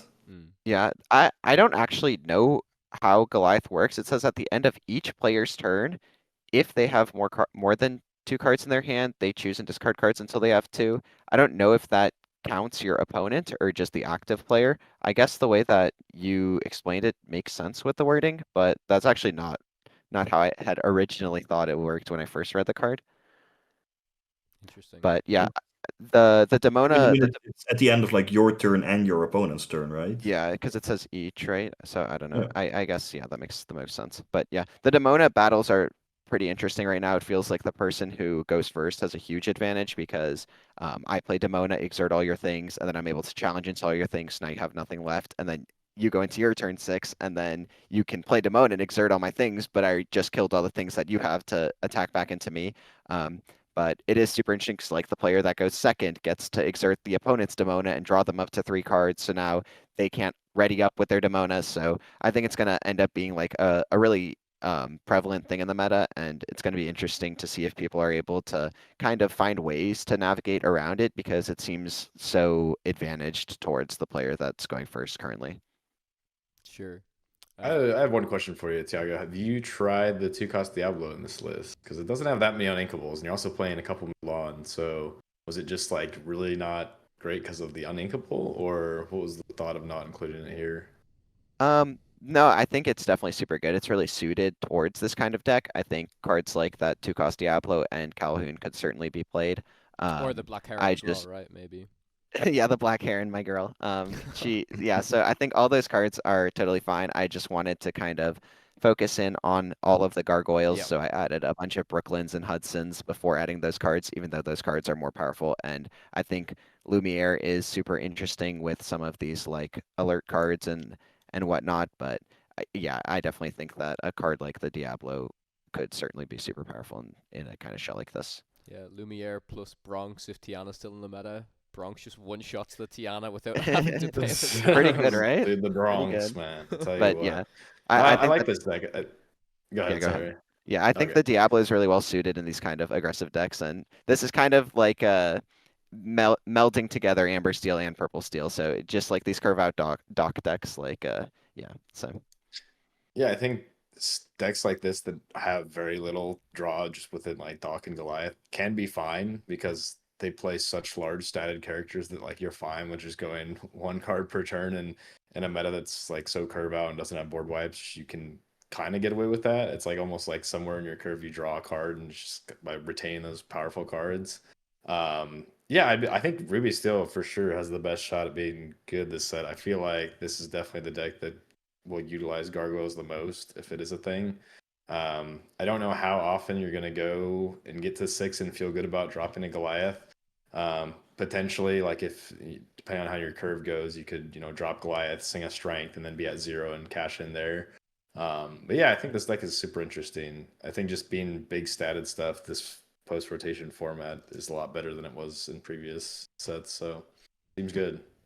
Yep, seems super cool. All right, Thiago, talk to me about Blurple. How has the deck changed? I can already see 4 6 cost Hamatoas in here just alone with the Junior Woodchuck guidebook, which is a card I know a lot of people were excited about. They see a lot of potential in it. It can help you draw a bunch of cards. But besides that, the Demona, it's like the same package, right? Pretty much. Yeah, I decided to throw in a couple of these deck lists for people who have been playing this format a lot. They kind of feel pretty good about their deck and kind of want to keep playing it going into the next format. So Blurple is obviously the most powerful deck in the current set 9 format, and it doesn't seem like there's any reason to believe that it's going anywhere next set. So you're able to add this Junior Woodchuck guidebook, which when paired with Tamatoa gives you crazy amounts of card draw. It's not, it hasn't been like the most oppressive thing of all time. I think it's just super solid for the slots, though. It lets you kind of go a bit heavier on the Monstros because the Monstro gets to utilize all of this extra card draw you got and kind of turn it into a board advantage, as well as you get to add the new Demona card, which has been seemingly really powerful in testing so far. It seems less good in a kind of Blurple shell, but it still seems strong enough to merit its inclusion. Would be I wouldn't be shocked at all if the number that these decks end up playing is less than 4, especially in Blurple. But yeah, so far it's just a lot of what we've seen before, plus some new card draw tools. Sure. Yep. All right, moving on to your green-blue deck. This is where I get very interested, as this was the deck that I played for the DLC. Yeah, Thiago, talk me through it. I mean, I can see some of these new cards. We've got Spooky Sight, which I think is going to help out against a lot of the aggro decks. The Cinderella, the board wipe. What do you think these new cards add to green-blue? Yeah, I think it just gives you like a slightly more consistent mid game by adding the Cinderella and something like Spooky Sight. I think you're frequently able to just ramp on 2, play Cinderella on 3, and then kind of bridge yourself towards your high end of your curve. I think you could play the Prince Philip shift line. I've chosen not to include it in this deck. I think it's good enough just playing it for 9 ink. I think your deck is pretty solid at being able to get you to the point where you're able to do that. I had some games in testing where I would go like turn 1 Clarabelle, turn 2 Tipo, turn 3 Cinderella, and that would bring me to 6 ink the next turn where I'm able to cast Spooky Sight, which actually inks your own characters that cost under 3 as well. So then it put my Tipo and my Clarabelle into my Inkwell, and then the next turn I can ready up, ink to 9, and then you have the Cinderella who can sing Malicious, Mean, and Scary while being able to play Prince Philip for 9. I think I'm not 100% sold that the Spooky Sight is better than Under the Sea, just because being able to shift and cast Under the Sea super early is really good against the aggro decks, but Spooky Sight has been pretty strong, particularly against Amber Steel. We've been getting some really weird game states where players are at like 23 ink as an aggro deck, so it's going to be interesting to see how many, what kinds of the blue decks are trying to play into the Spooky Sight, but it looks like it does have a pretty serious downside. But overall, it's just like very similar to what we've seen before. It's playing a lot of develops and visions to really put together the pieces that you need. But other than that, it's just you're a Clarabelle Shift, you're welcome deck at the end of the day. Sure. I'm going to briefly move on to another version of green blue that I saw from LD Lorcana Decklist. Shout out to LD and Artabax who do the Articast. They showed off some of their set 10 decks early as well. And this was a super interesting deck to me. It still has a lot of the key stuff that we've seen from Blue Green already. Like it keeps the big Clarabelle, keeps these Hades, the Basil. But for the Clarabelle, it starts to ignore the shift line and say, I'm just gonna like directly ramp to my big cards and not really care about my shifters as much. So of course it does have the Cinderella lines that you mentioned. It does take up 8 slots with this Webby Vanderquack, which is quite interesting. We talked about this Webby, it's like a fine 1-drop, but then if you shift on 2, it allows you to really keep up with a lot of these Sapphire decks, the decks that are ramping a lot. But this also kind of does stuff that the Blue Steel deck does, which is, I believe if you get ramp off of the Webby, you still have the Pleakley line where you can actually ink your own Webby as well, which allows you to kind of double ink, get into a few of your bigger cards. You've got the Max Goof here to try and cycle, I believe mainly try and cycle the Malicious Mean and Scary for the Prince Philip combo. If you have a few more Prince Philips, you've got Mother Gothel. 2 Bens, I ultimately didn't get to speak to LD too much about this deck list, but I thought it was interesting enough where it has a lot of the elements of blue-green, but it kind of changes a lot of the early game to focus less on the shift targets and more on just really wanting to ramp as much as possible. So, Sky, I'd like to pass this one to you briefly because I'm not too sure how much you've played the current Blue Steel within the meta, where sometimes you do like the shift Jasmine into Pleakley when she's kind of done her job. But how do you find the starting ramp of this deck here? Yeah, so Blue Steel with Shift Jasmine is very strong into the Pleakley line. Typically, it's a little bit too slow going second in a lot of cases, but honestly, even if you just hit one of the Jasmine triggers and take one card off of it and then do it, you feel very good. This doesn't really have that. You don't have that extra card draw with that, so it's a little bit worse. But I think it's still perfectly fine a deck like this. Like you don't need a ton of cards with something like this, especially if you're going to eventually go into a Clarabelle at some time, very soon. But it seems pretty solid. I don't see a ton of potential, I guess, with particularly with what this deck wants to do, I guess, with that. Obviously, ramping is good, but it doesn't set you up maybe as well as just playing more standard double ramp curves. Blue Steel, like, obviously the double ramping, like stuff like Sail into Cinderella into Tink is obviously very strong, but that is also like very net card positive because Cindy gives you a card. So now we have Cindy, and now instead of playing, Cindy, you're deciding to play the Pleakley with the Webby shift. So like you're kind of giving up that line as well. Probably not super necessary to do that. Yeah, I don't know. It seems solid. It seems like a solid option to have, but I don't see it potentially making it through in a deck like this. Sure. Thiago, any thoughts? Yeah, I think it's interesting. Obviously, the 2 bends is a nod to having more like bounce cards than a deck like this would typically play. So we have the Mother Gothels and the Mother's Knows Best, as well as having Max Goof to replay cards like Mother Knows Best and You're Welcome. So you're really trying to fill the opponent's hand up quite a bit before being able to utilize Bends My Will to get rid of all those resources. It's an interesting direction to go, especially since a lot of the decks that are popping up so far are utilizing a lot of the gargoyles with the Stone by Day ability. So being able to bounce things with Mother's Knows Best or using Your Welcome to fill their hand and making it so their Stone by Day characters aren't able to ready and quest a second time, and really allowing you to get yourself to the late game where you have a lot more powerful cards. I've seen versions of this deck that like are playing the uninkable 4-cost Prince Philip as like a shift target. It gives your other heroes ward, and so you can like use it with the Max Goof to like give Max Goof ward to make sure he's singing a song, or give your Basil ward or your big Prince Philip, which like seems like a cute idea. I don't think it's that good, but yeah, I'm also not a fan of the Webby shift line, but it seems okay. I don't know. Yeah, interesting direction. Actually, I kind of want to revisit my answer. I Sure. do think there is some potential with the Webby and the Pleakley, because I realize that you can just wait the next turn and then take the trigger and then do it. So you essentially net 1 card into the Inkwell, which is actually pretty strong. It just depends on how much you can cash in the next turn, because it's a little bit setup-y, a little bit fantasy world, but it does also have wards, so like you're guaranteed it for sure. I don't know. I kind of like it now. I kind of think there is some potential, but that's just so much ink early. Like I said, if you just follow it up properly, because that sets you up for what you go to 3, you take the trigger, then you raw ink, and then you play cleat to 6. You're going to 7 the following turn. You can slam a Clarabelle. Like 7's like the important breakpoint, I guess. Just depends on if you how many cards you can draw in this format with Clarabelle on that turn. Yeah, I think it actually might be solid, I guess. I did actually Cards find like Hey Hey, where it's like the extra ink, I've always loved. They never quite had a place, but this is kind of like better than that because you're like going to be guaranteed it in a way if you're going second. But yeah, I don't know. Maybe going first, you probably don't need it. But yeah, I did find some stuff that LD actually wrote to me when he sent me the deck list. So he said you shift Webby into Pleakley on the draw, gives you 7 ink. Turn 4 on the draw, there's no need to shift the Clarabelle.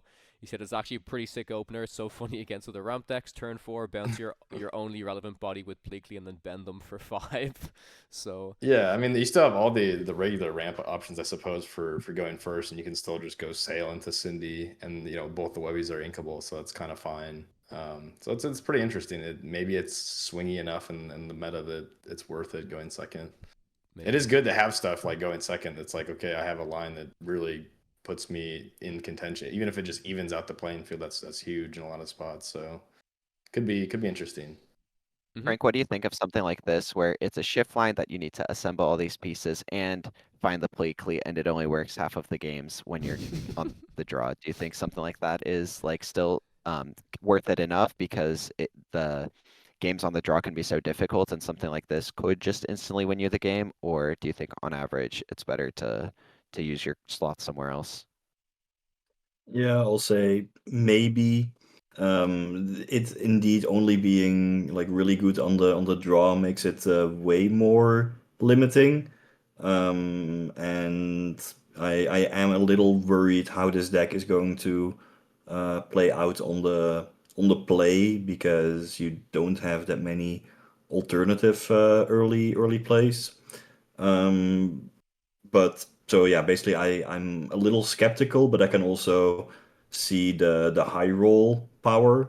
And given that Lorcana has this like really lenient mulligan system, and all cards are inkable, yeah, you can also not go like truly wrong with it. One different aspect of the deck that I think is actually quite nice in the upcoming metagame is that You're Welcome and Mother Knows Best, like giving the opponent additional cards, can actually become more of an advantage when it helps to lock down their gargoyles all of a sudden. So that could speak more towards an Emerald strategy like this. Yep, for sure. All right, the last deck I wanted to show off was a Green Steel deck from LD that he also showed off on the podcast. This still also has the Webby line, but it just plays some solid statted cards in the form of the Black Heron, the Lexington. The biggest thing for me is I'm a little bit confused as to why there's not potentially a dock in this deck. I definitely would be curious to ask LD his thoughts on that, especially because I know his previous build of Emerald Steel, I'm pretty sure it did have docks, and he was even doing some cute stuff where some games you can like just play Mother Knows Best, rebounce your dock, get some more cards. But maybe he feels like the Goliath is kind of pretty decent there. But yeah, ultimately, I think it seems like LD's a pretty big fan of the Webby, likes it on the draw, especially in this deck as well.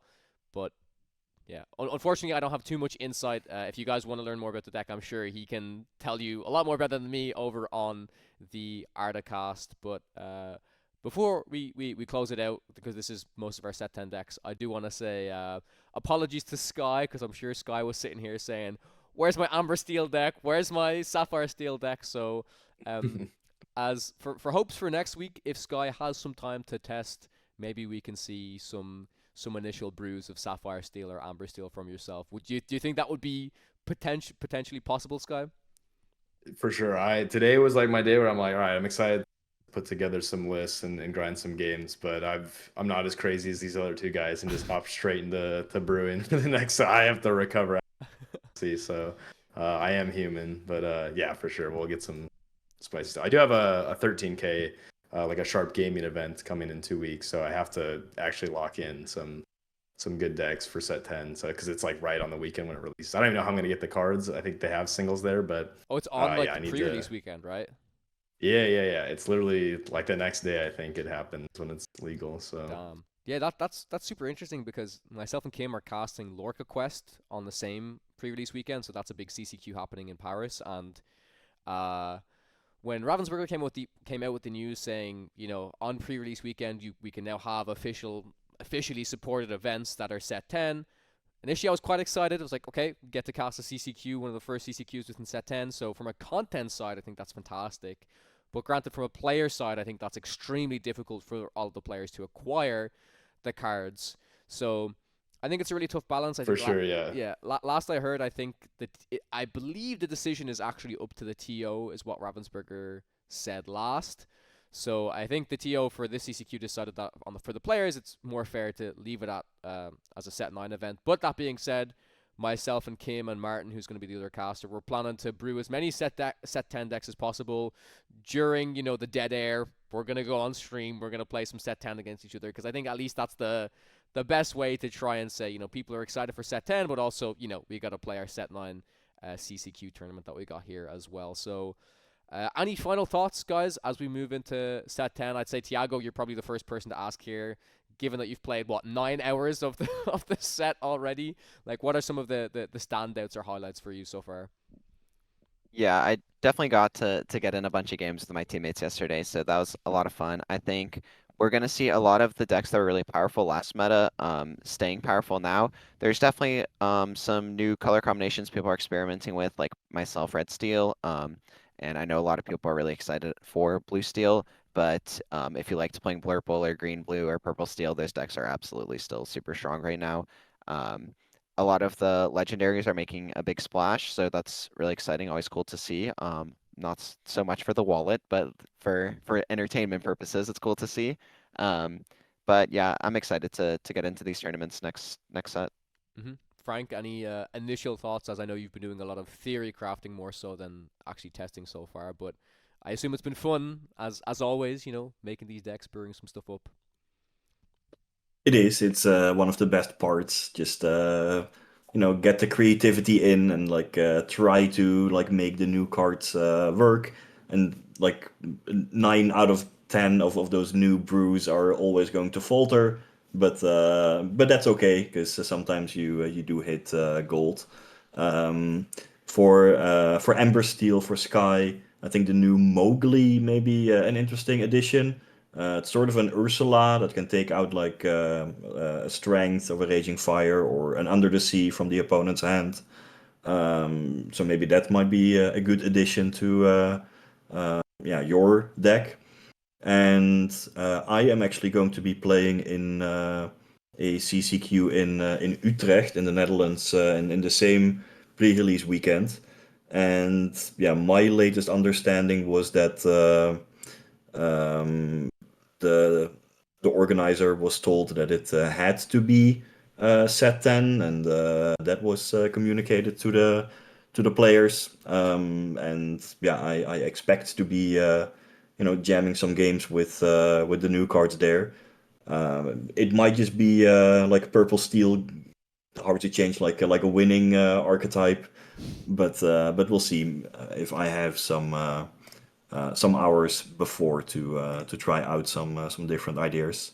But I am confident that with this huge influx of new cards, so many overstated new characters and powerful new effects, the metagame will go through like a bit of an upheaval, Sure, and that's exciting.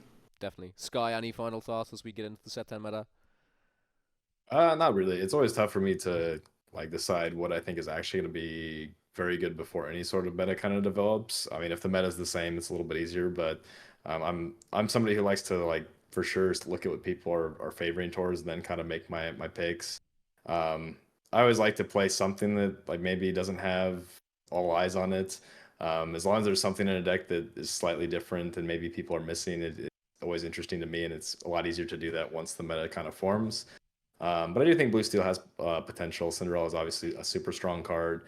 I think the Spooky Sight, the Yep. board wipe card, I think that actually has a lot more potential than like what we maybe talked about in this podcast, because I think only one of the decks was playing a couple copies of it. But having so many lines where you ramp yourself up like absurd ink numbers while just stabilizing completely at such an early turn is almost absurd. Like I actually think it might be like the strongest format and might actually warp people into like changing how they curve out with their deck with that in mind. So that's kind of where I'm going to start for sure. I think Amber Steel maybe has some potential still. Cards like Rapunzel being able to be discounted by Aurora Yep. and being able to protect Tiana is pretty crazy. It's kind of there's already a role that's fulfilled in the deck in Pluto because it protects your Tiana and it's still she's vulnerable to spells and actions and songs and such. So they can always remove it with that even through Rapunzel. But if you play something like a Pete and have the Rapunzel, it's completely protected for the most part. Like they're not going to be able to run two things into damage almost ever. So I do think that card has some potential. I do want to try the blue yellow as well.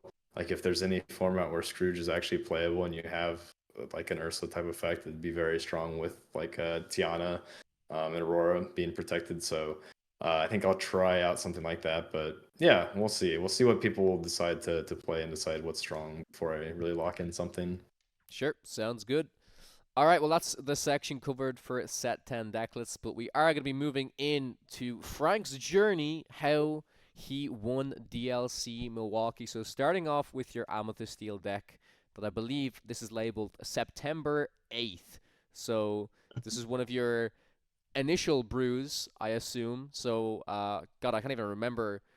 Was this when Fabled came out? I would assume so, right? Like very early Fabled. Yeah, this was just a couple weeks after the pre-release of Fabled, where yeah, it was fun like going back into my old decks and archives to see how I actually got to the deck list that I ultimately registered this past weekend in Milwaukee. But yeah, this was the first deck that I started with. I just looked at some lists that had done well in like the first tournaments with Fabled and ran like an aggregation algorithm to like build a list automatically from the data, and then along with some aggregate versions of like Amber Steel, Blurple, Green Blue, and also Dogs. I used a testing weekend in the Netherlands for some in-person games with Justin Morales and Rob de Haan.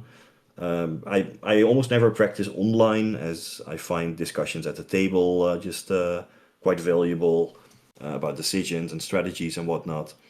But this is kind of where it started, and then after a few games, I found the deck could challenge well, but it just lacked some ways to quickly quest for lore or to press an advantage on the play. It also couldn't really contend in long games against Blurple. So then indeed we get to like the list I got from September 15th that I shared after that initial testing weekend.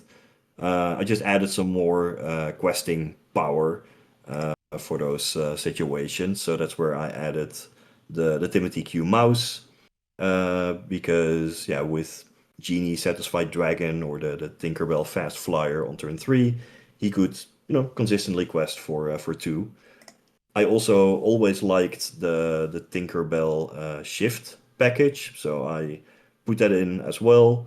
I always liked how when you have the small Tinkerbell in play, opponents have to at least respect the big Tinkerbell line, so they may play like a little bit safer, like not quest into it.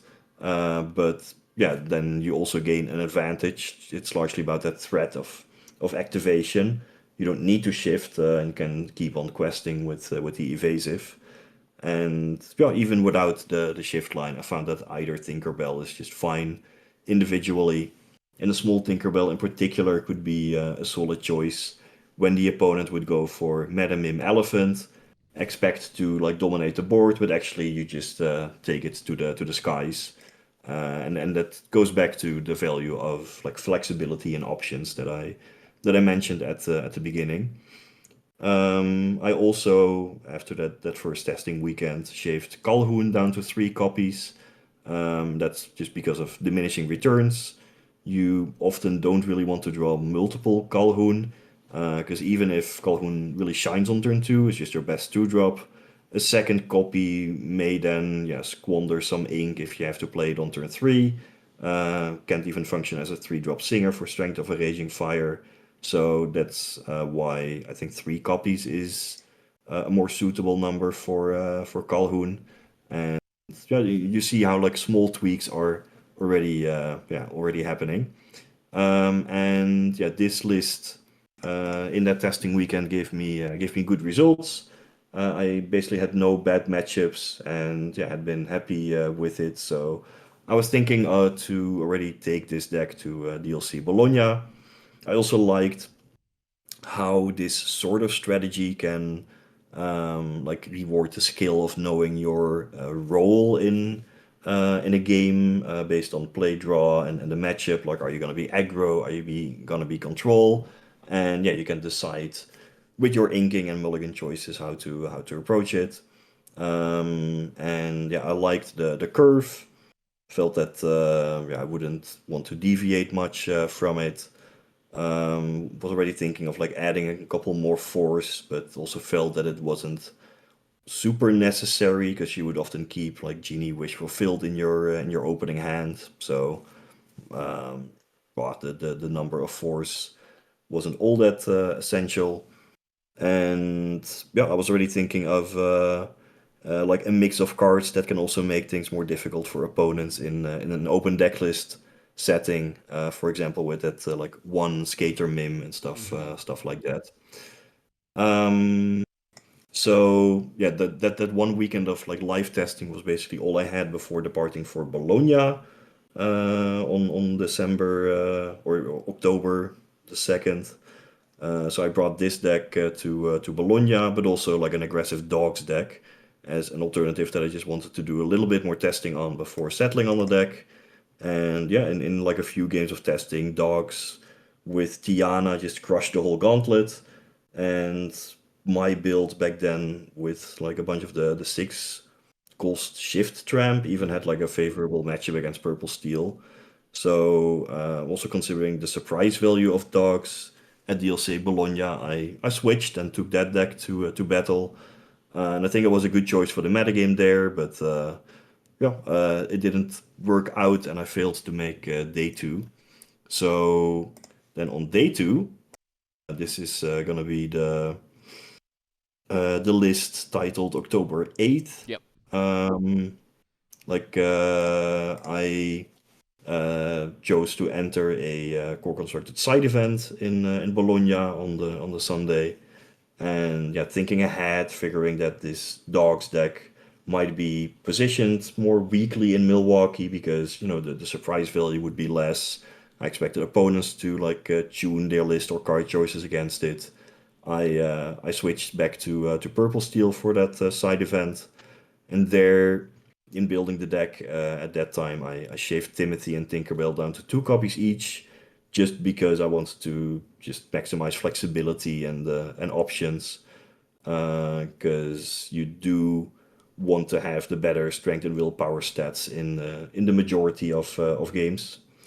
And there, in that side event in Bologna, I went undefeated. I went like 4-0 in games versus Blurple, all on the draw, and was like, I'm happy with his build. I enjoy the gameplay style, and somehow by just curving out, singing strength, playing around Bell from Blurple, questing and drawing cards, I felt that like the Blurple matchup was not as bad as many people thought.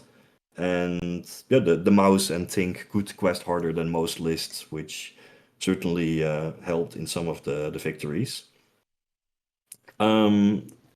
So on to October 11th. That's a list I used in the Lowland lore quest event at the Kolonisten in Turnhout. Around 100 players were there. Kawa, I think, also did some coverage remotely. Yeah, I casted one of your games, and I saw you playing the Tinkerbell, I was like, yep, Frank's on a Frank list, and I remember it did a lot of work in the game. I think Kim came to join me to cast the top 8, and then I think the tournament ran long, and you guys ended up splitting the top. But I remember specifically watching your game and being excited that you were on Purple Steel, seeing the Tinkerbell, seeing a little bit of variety, a little bit of spice was super cool. Yeah, I actually remember all the way back in, I think it was set 6 when Genie had just come out, and it was the European Continentals, right? I tested a Purple Steel deck for I think it was like 2 weeks solid, where I really enjoyed this Tinkerbell shift package as well, for the exact same reasons that you mentioned, of like your opponent just really has to respect the shift line, and even if you don't shift, I just felt like the lore gain that you got out of the Tinkerbell was super, super strong. Granted, it was a very different meta. There were a lot of different ways to remove the Tinkerbell. But looking back on it, I remember ultimately I switched to a different deck for the LCQs. It didn't really go my way, but I remember asking Moyen at the time, and I think Moyen saw the potential in the Tinkerbell as well, for the reasons you mentioned.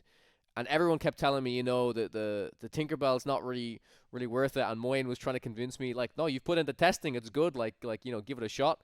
Ultimately, I backtracked, and forever since I have regretted it. So I'm really glad to see the Tinkerbell kind of putting in the work, and I think it really showed how effective it was in your matchups that you played on stream, Frank. That example you used was so perfect of, if they decide to go for the Manamim Elephant over any of their evasive cards, well then all of a sudden, the Elsa alone isn't enough to take out this Tinkerbell. So I think there's some super cool things you had in here. And then of course the Timothy Q mouse, it's the best way to describe it is, it's like, okay, we play a lot of these evasive on your turn cards, not only to deal with the anti-evasive meta, but to combo nicely with the Dumbo.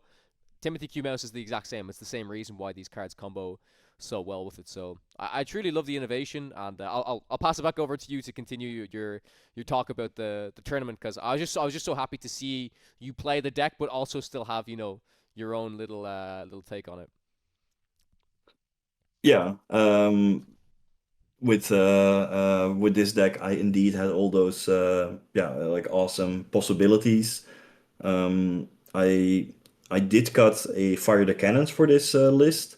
Should probably mention that I just didn't love it as much as an uninkable with low flexibility, where it's also hard to like really find the time for it, as it forces you to effectively play a character off curve.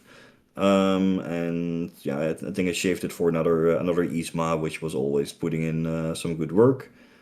I I went undefeated in the tournament, and yeah, liked the list I played.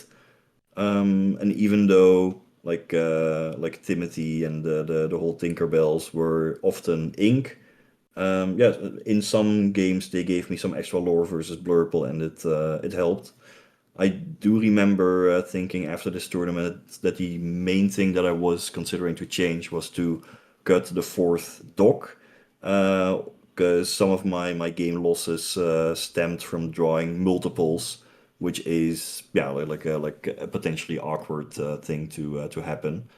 Um, at that time, I also had a long chat with Thiago about Timothy, where like he shared his beliefs that Timothy was bad in most of the matchups, and even sort of weak against Blurple on the draw.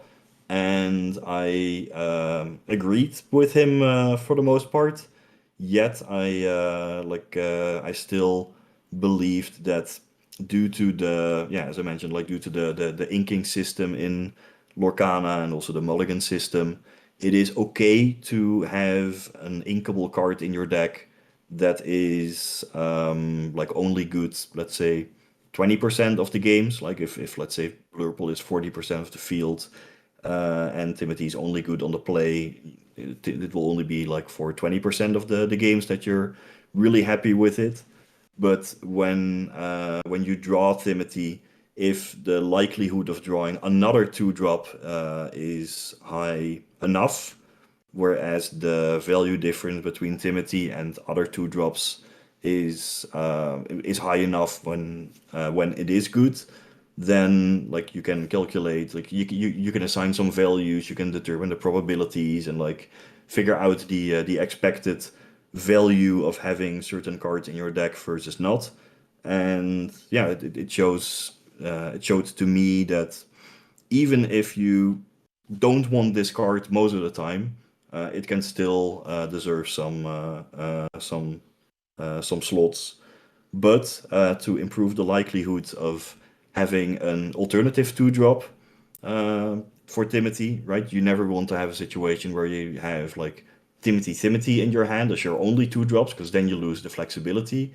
The first copy is always going to be better than the second copy. And yeah, like with some estimations, I ultimately figured that like one Timothy was the optimal number. Also, after some feedback from Thiago, it was a valuable and an interesting discussion. So then the weekend after, this was like the October 18 list. Yep.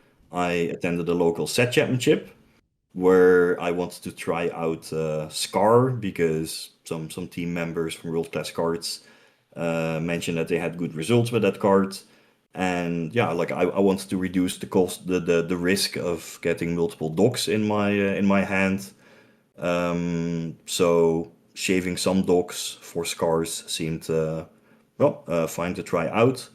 And actually the card draw effect on Scar is perhaps even the least important aspect. The strength boost, on the other hand, is quite massive, because suddenly your Mr. Smee or like a 3-cost genie can take out an opposing evasive 2/4 genie. So that sort of strength boost effect was quite useful. Yeah, some team members at that time also had some good results with like Miss Bianca and Second Star to the right, which I briefly considered, but that went a bit too deep and was too wild for me. But Scar seemed nice, and with some small adjustments in the character base, like including the Lawrence as like an ally to sacrifice to Scar, I took this deck to set championship, and yeah, didn't lose a game all tournament. Everything went well. I won my fabled playmat, and at the end I thought, yeah, like a mix between Scar and Doc felt good. I did ultimately think that most of the time Doc was still the better card, but due to the risk of drawing multiple Doc and me thinking that like 4 of these uninkable card draw effects was the optimal number, I settled on like a 3-1 split. And with fewer Scar, I then also got the Lawrence, got back to like the second Rose and the second Tink. And yeah, maybe some final tweaks were, Thiago suggested that like 5 actions was enough for Iago's Vanish. So I ultimately cut 1 Hypnotic Strength. I think I put in like a 3rd Isma, and yeah, that's how I ended up on October 24th. The list I played at DLC Milwaukee, and yeah, I was happy with the list. It worked perfectly. Like every card had a role. The numbers were good. I won, a game by shifting Tinkerbell. I won a game where I drew Scar, whereas having to draw Doc would have been terrible. In the final game, I managed to like a quest to victory with Timothy, and yeah, I was just very happy with how everything worked out. And yeah, that's a bit of the journey from start to finish of how I ended up with this seemingly weird purple steel list. Man, Yeah, so I think go it's ahead. really interesting for a lot of reasons. Because you had the deck over a month before, like on September 15th, you had a deck that's extraordinarily similar to the one that you ended up submitting, and every single slide that we went through, only like 2 cards changed. It was like 2 1-ofs became 2 more numbers of something else, or 2 numbers diminished to be like 2 1-ofs. Would you say, since you explained your philosophy of kind of having these inkable cards and the 1-ofs and how they give you more options, that having Scar as one of your one-ofs is a bit different than some of the other ones, because it is uninkable, so you don't have the option of inking it when it is not ideal. So yeah, I'd be interested to see how you consider uninkability into your philosophy. Yeah, I think that is actually a very sharp remark, because yes, it is a little different. The value of flexibility reduces substantially when you are talking about uninkables.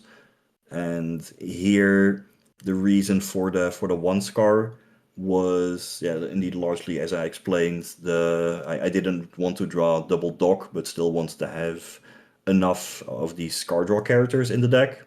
Whereas the reasoning for, yeah, let's say one Palace Guard and two Happy, that is truly like the value of flexibility, where um, yeah, if I have both in my opening hand, then I can choose. Like if the opponent plays like, I don't know, a 2/1 Mulan on turn one, I'll deploy the Palace Guard, and if the opponent would be playing a Genie Elsa deck, then I might rather have a Happy to be challenging later. Um, and these are indeed different aspects or reasons to end up with one-offs. Yes. Cool. Yeah. Like Thiago said, I think it was just so cool to see the whole journey of this deck list from week to week to week, basically. Like, I personally haven't heard or listened to any type of, journey like that before, and I think it's so insightful, so interesting, really explained, as you mentioned, how you landed on maybe such a strange deck list to people's, first impression of with all of the 1 and 2 ofs, but like you put in the work, you put in the effort, the deck made sense to you ultimately, you were happy with it, and yeah, it showed. Like you said, the value, like winning a game off of a shift Tinkerbell, when your opponent doesn't respect it or doesn't expect it. Um, your finals, as you mentioned, you're on the play versus Blurple. You go 1-drop into Timothy, into Tinkerbell. It's the reason why you put these cards in the deck. I remember sitting beside Thiago, and Thiago was like, "Man, he's doing it. This is the reason why the cards are there." Like it was crazy. I'm sure, of course, the whole tournament, you must have been, of course, you should be very, very proud of yourself and stuff. But as you mentioned, to see all of it come together in the final game must have been even more special, right? For you to be like, yes, these 1 and 2 ofs are in here. This is why I wanted them in here. So, yeah, it was just It, awesome. uh, Yeah, it felt good. yeah, your whole run was just fantastic. Um, yeah, just an Yeah, it's inspiration to just us all, Frank. yeah, like that victory with the Timothy, and honestly, like a perfect draw. I was kind of fortunate in the fifth game in the finals, was just another feather in my cap, and yeah, I made history, not just with the Dumbo's ability, but also by, yeah, becoming the first two-time winner of the circuit, and yeah, just feels, I'm grateful to be able to yeah, have done it. Yeah. Well, this is something I said to you, Frank. I believe you were sitting down and having some food in between the rounds. This was before, I think this was even before the top 32 had happened. Um, but I remember saying, I'm just so grateful that you're a part of this community and you're still so enthusiastic about playing Lorcana, being part of the community, because I know you're extremely busy doing a lot of other stuff for Magic the game. You've come from, you've played most of your life, and I'm truly so happy that you're still a part of this community. You're here inspiring all of us, entertaining all of us, giving us the insight, and particularly happy that Ravensburger have been working with you more, that you can write official articles on the website. I think that's something truly special, something that anybody listening or watching should definitely go and check out. Frank is extremely well known for his articles on, many different websites over the years. It's I remember when Podcana was so young, Brendan first speaking about you, saying, I've read Frank's articles in Magic, there's nobody else like him, and then sitting down beside you in one of the rounds in Lille saying, I think I know this guy. Is this the guy Brendan was telling me about? And then you win that event, and the whole journey just keeps going on. So just a huge shout out to you, Frank, and I hope that we can continue to see you, participating in Lorcana events in many years to come. I appreciate it. It's been an amazing ride so far, and I hope it will stay that way for the years to come. Awesome. Well, if anybody else has anything to say, now is probably the moment to do so. I'll just finish it out by saying, yeah, it was an absolutely awesome time at DLC Milwaukee. Seeing everybody, particularly, in the NA community, it's not very, very so often that I get to travel over there. So it was just awesome to interact with everybody, say hi, play some games against folks, and being able to see Sky and Thiago in person's always a pleasure. I think being with Thiago specifically in a tournament setting, I've never been with someone more that actually really motivates you and helps you believe in yourself. So I want to give you a particular shout out, Thiago. I think you really helped me in my tournament run. And Sky, you're just always such a pleasure to be around. Was That myself. was awesome to see as well, Yeah. as always. Myself. I did want to say one quick Yeah, go ahead, thing. go. You're good. Sorry, not to cut you You're off. fine, but, you're fine. Just to kind of cut in here, but I just want to say I really respect the way you approach the game, Frank. I think card games like this kind of have a hidden secret layer of skill expression that like most people, if they just take a look at you playing, will kind of miss. It reminds me a lot of like, I don't know if you've ever seen the movie Moneyball, but it's kind of the idea of breaking Good one. everything, every player down into one critical value. I think this game is so simple in a way that's almost elegant because it's easy to do this with a card by card basis. Of course, you can't think of every single situation, every single line, and evaluate a card for every situation. But there is a lot of skillful estimation that can go into this that can make it feasible. I think the way I kind of approach the game is a way in a similar way that you do, of where you take a card, try to think of as many situations where you're going to play it, and then give it a value of how impactful was this, what did this matter, did it actually contribute to winning the game, and then kind of try to estimate a final value of like, okay, well this was this good in this spot. And I think that's a really like powerful skill that can should be the basis of deck building for stuff like this. And I think that's kind of how you end up with a deck that can look a little bit strange sometimes.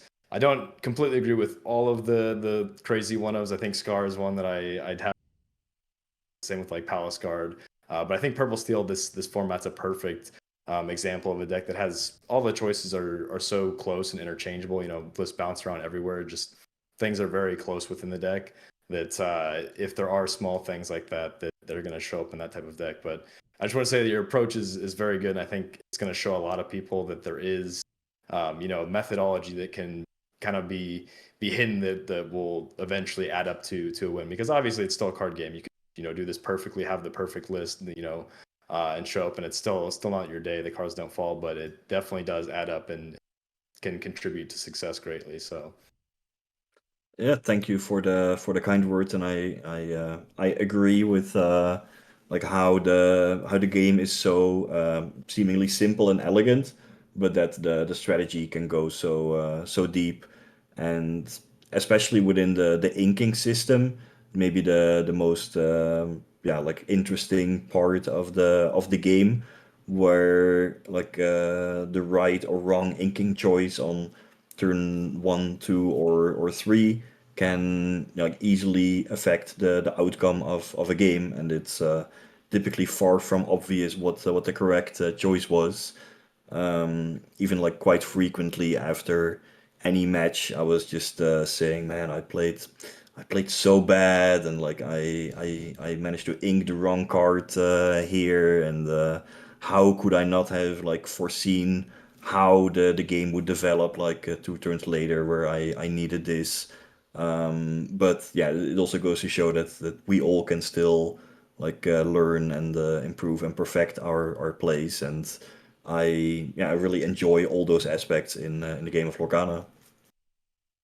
Yeah, I think it's just really cool the way you approach it. I think I only joined the team a couple weeks before Milwaukee, so I had pretty limited time to talk with you and figure everything out. So I felt like ultimately it was better for me to go with a list more similar to the one that I had been seeing a lot of success with this format previously. But moving forward, now that I have more time to really reevaluate everything, I'm excited to like try out some of the new things I learned. I think watching Frank play is so crazy. I was in the Airbnb and just like trying to go upstairs, and then I get pulled into watching Frank play a purple steel mirror where they're playing with their hands face up. And he's like, just watch this game. And then I watch the game. We're discussing every single ink decision, every single quest or challenge or standing up or just every single thing. And then he's like, okay, one more. We play another one. Finally, when I get to go upstairs, I look at my clock and I had been sitting there for 2 hours and 10 minutes to play these two single games. So it just shows like the complexity of the game, especially when your deck is built in a way like Frank's is, where you really have to consider every single inking decision.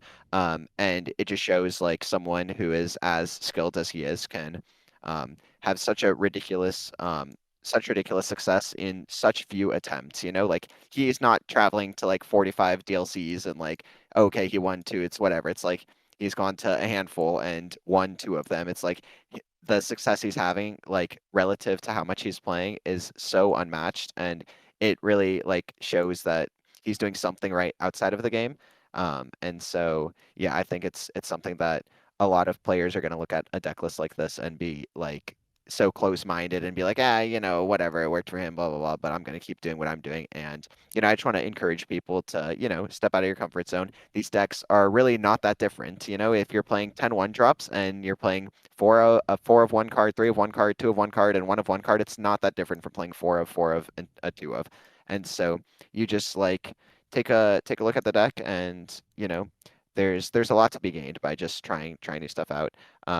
You know, by the end of the time that we had been working together before Milwaukee, I had kind of gone out of my way to try to take as much from him as I can. So I think like even in the final deck list, there were some decisions that are very different from what I would put in my deck list. But since he was so good at explaining his framework, I was able to kind of put my head in his headspace and kind of help him make some of the final deck decisions in terms of what he wants his deck list to look like, as opposed to just like reading my deck list and be like, why don't you just play this? You know? So it's been really cool to get to know, get to learn from him and work with him. And so I'm excited moving forward. Hell yeah, yeah. Yeah, Frank. As all of these guys are saying, you're just a master at your craft. I encourage everybody to listen to as much of the stuff that you do, read his articles, listen to any videos, podcasts that he's in, because he is truly a legend of not only Lorcana, but just card games in general. So, yeah, I just thank you again for taking your time out of your busy schedule to come on as well. I really do appreciate it. And I also feel like, you know, if there's one piece of advice I would give to aspiring competitive Lorcana players, it is try to surround yourself with other competitively minded players like Frank, who have a different mindset and, you know, take risks and, you know, put up results, and, you know, players like Thiago, who have had, you know, success in multiple back-to-back tournaments. Sky as well, who's been playing, you know, Lorcana since the start, put up insane results. Like, I myself as a player have gotten better by surrounding myself with many folks like you guys see on the screen in front of you, and I can see myself growing as a player, myself learning as a player.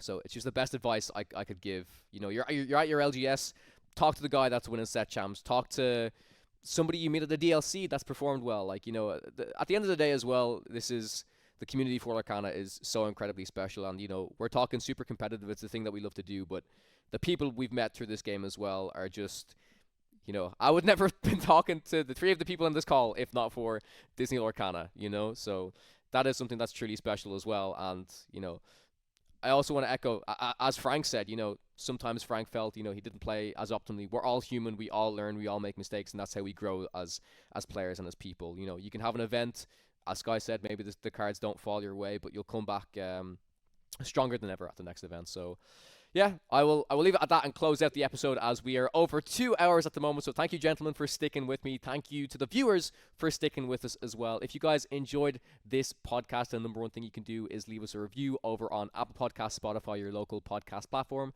There is a video version available over on youtube.com/@PodcanaPodcast. Hit the subscribe while you're there. Twitters are @Kawatech_CG, @SkyLorcana, @Thiago XS23, and @Karsten_Frank. Thank you guys so much for watching, and I'll catch you in the next one.